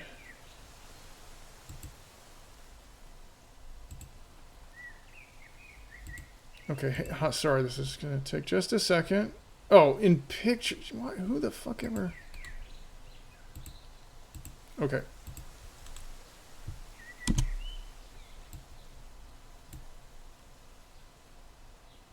Okay, I know you can't see what I'm doing, but that's fine. Let's go to a website that quickly gets rid of backgrounds on images.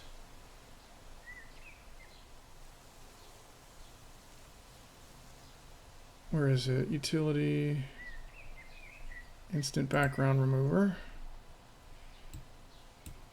Drag his image in there. Okay, download it.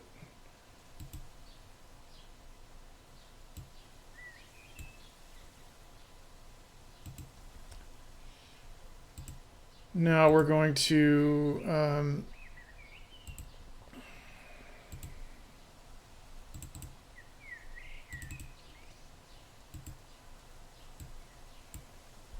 okay, we drop it in a folder. You can actually, it can find it wherever, but let's see.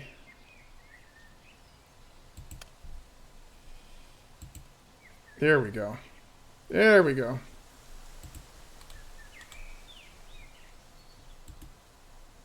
Now, GIMP takes too long to load, so I'm just going to resize it in... I'm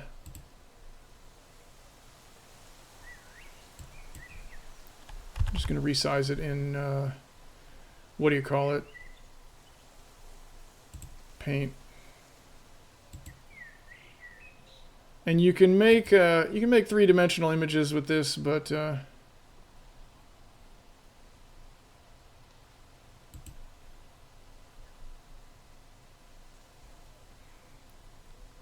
we're not going to bother that. So we go set him to male.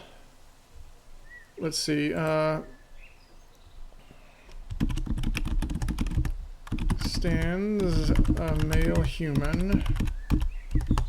How tall is he, do they say? Oh, well, whatever.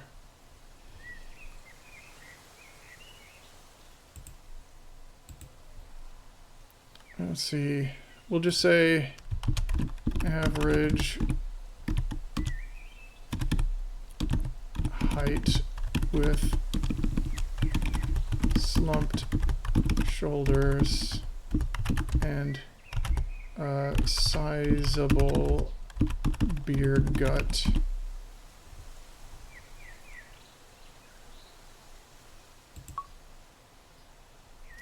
All right, hold on, let me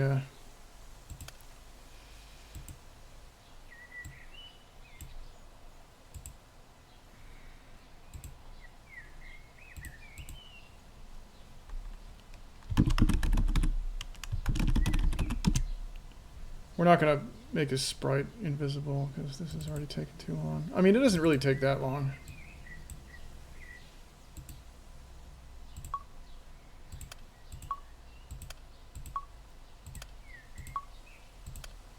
And like I said, there's a way you can import models and then it takes pictures of them in 4 directions and that's what appears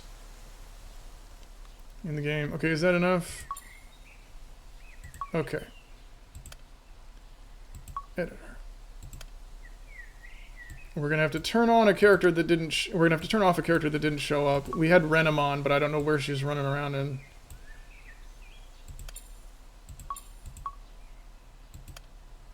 So we gotta make room.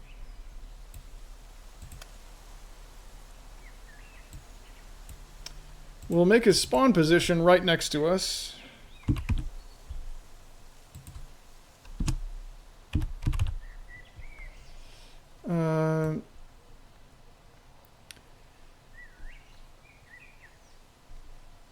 Alcoholic, gassy.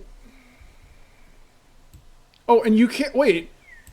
Wait a minute. Did you see that? Okay, I expected alcohol. You can give him the same personality trait twice.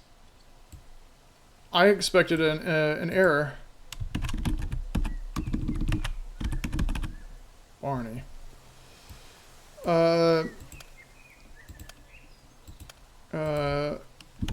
Belching. It's well known about him.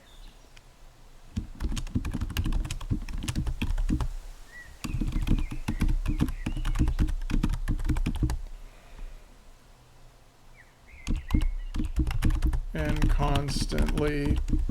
He punctuates nearly everything he says with a loud belch.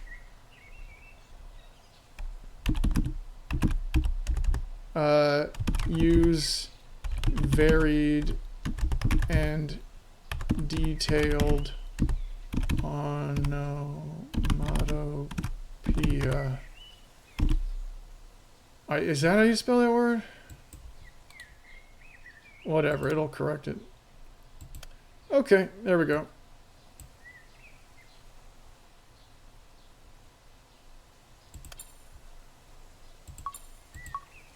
So, how long was that? That was like 14 minutes.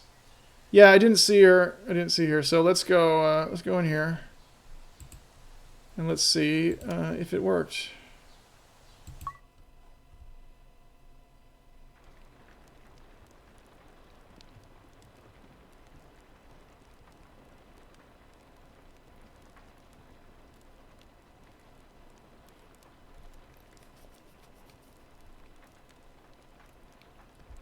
Okay, here we go. So here, that's it.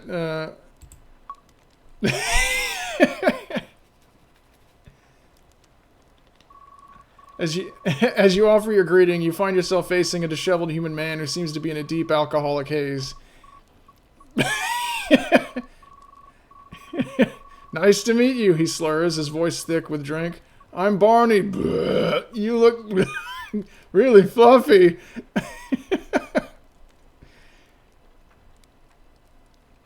You find yourself... Okay. He holds a mug of beer with a grip that suggests it's the only thing keeping him upright. His eyes glazing over you as he looks you up and down. Hey there! Oh. Okay. Okay, it's connecting to... Okay, we had a little hiccup. Hopefully we didn't drop any frames. Nice to meet you, he slurs with his voice thick with drink. He punctuates the sentence with a wet, rattling sound from the back of his throat, nearly choking on his own laughter. I'm Barney. Blah. You look really fluffy. I am...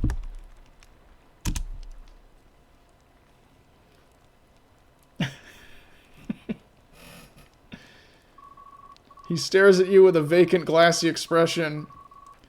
You know what's funny is we entered in so little information... I bet you're warm. Blah. He lets out a thunderous vibrating belch that echoes. You want a drink? I've only got 2 coins left. Let's see. He lets out a thunderous vibrating belch that echoes through the stone walls of the common room, followed by a small wet hiccup. You should make custom of him in furry. Oh yeah, Barney the furry. He stares at you with a vacant, glassy expression, slowly bringing the mug back to his lips for another long, desperate gulp. He lets out a long, shuddering sigh of contentment, his head tilting back as he seems to drift off for a split second before snapping back to attention. Fluffy. I bet you're warm.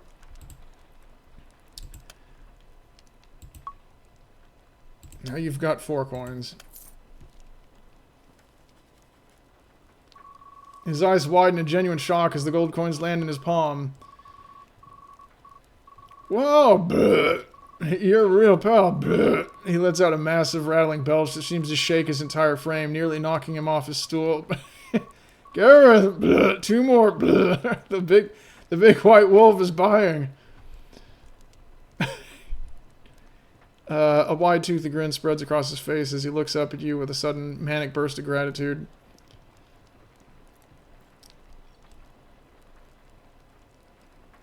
Clumsy, see.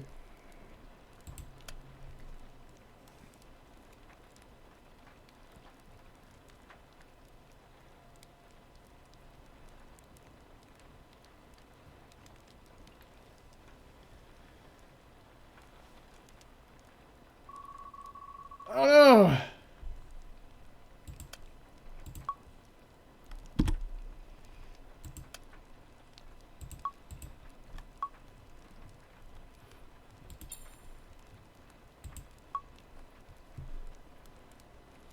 It's funny is we entered in so little information about him and he already acts basically like I'd expect.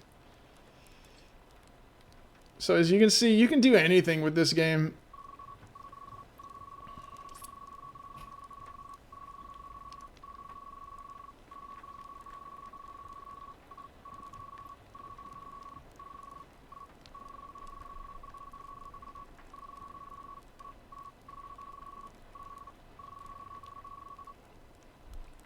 Let's see. The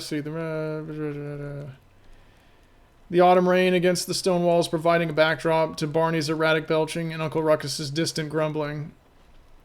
Let's see. The Gabagulatorium you keep promising. That should be ready as early as tomorrow. Hope to see you there.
Dang it.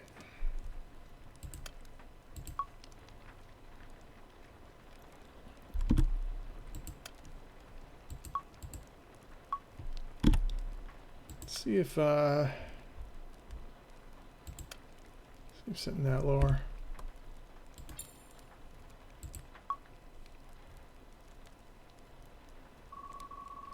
You're standing in the common room when Uncle Ruckus, who has been nursing a drink at the bar, suddenly slams his mug down.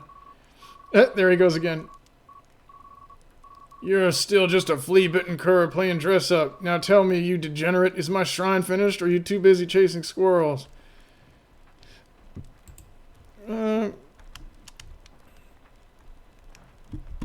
Gestures to Barney. Uncle Ruckus, is this one of those white humans you talk so much about? Pardon me for saying so, but he seems somewhat less regal than your description. Let's see what he does with that. His face instantly contorts into a mask of pure, unadulterated outrage. How dare you combine...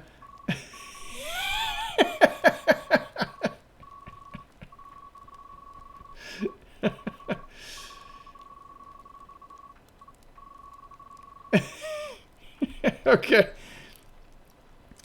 His jaw hanging open to reveal his missing teeth as he stares at Barney in a mixture of horror and pity. He lunges forward, nearly toppling his stool, and points a trembling finger at the drunken man. How dare you? How dare you compare a divine, pristine specimen of the Caucasian race to this tragic fermented catastrophe? He turns to Barney, his voice booming with a mixture of disgust and desperate piety, excuse me.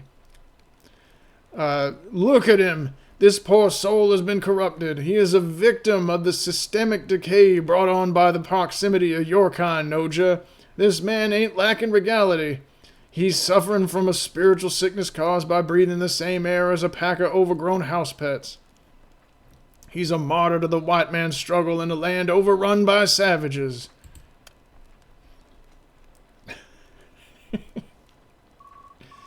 He blinks slowly, staring at the shouting man with a look of profound confusion, his brain struggling to process the words through the fog of ale.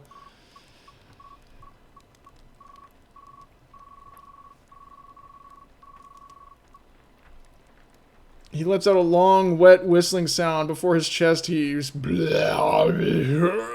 looks at you, then back at Uncle Ruckus, who gives a clumsy, wobbling thumbs up. Who's the loud man? He punctuates the question with a thunderous, rattling belch that smells strongly of fermented grain, then happily returns to draining his mug.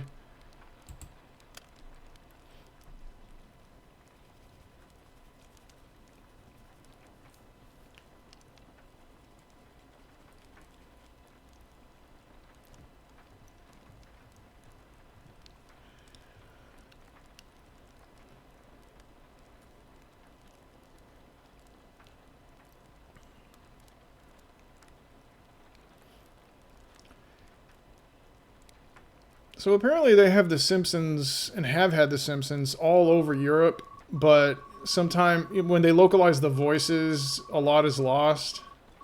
It's like being on the other side of the anime dub and subtitle controversy. I knew a guy, he was a foreign exchange student in Germany, and he said that German Homer is just not funny at all. They just gave him a regular guy's voice, so they didn't make him sound all goofy. He recoils as if he's been struck by a physical blow, his face twisting in a grimace of absolute disgust as Barney's alcoholic stench wafts over him. He clutches his chest, looking up toward the ceiling as if pleading with the higher power for strength in the face of such degeneracy.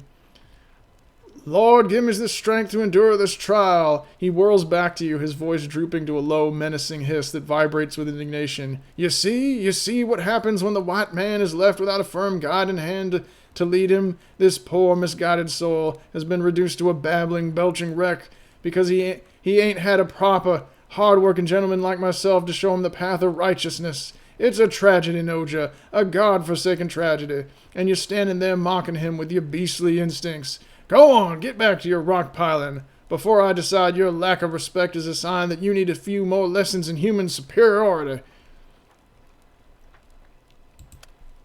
Okay, bye. Okay, well, let's have some pea soup.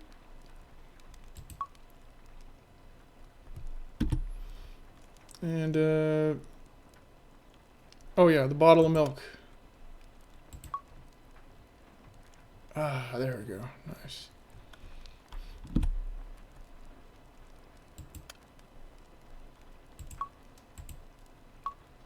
That's amazing. Yeah, you could make anyone and put them in the same village as anywhere. I mean, and the thing is, Bob, this is the technology that I'm going to base the new Renfield off of, and it means that you're going to be able to do the same thing. Like, you're going to have these conversations, and you can have, like, serious RP, you could have sexy time RP, or you could just make a whole medieval city, or, I mean, it doesn't have to be medieval. You could just make all kinds of meme stuff if you wanted. Okay, so we're going to go export NPC memories. Nice. Alright, well, thank you everybody for showing up.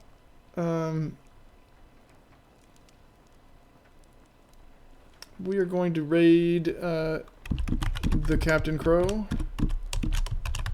And I hope you all are doing well. Take care. And I don't know if I'll see you in a couple of days. I mean, ratings for the stream are kind of low. It's been fun to come back to the stream, but I think I might just take some stream days off and just work on the game, and a bunch of other stuff that I want to get work done on. So, but there will be a advertisement in the Discord if we have another one. Thanks again.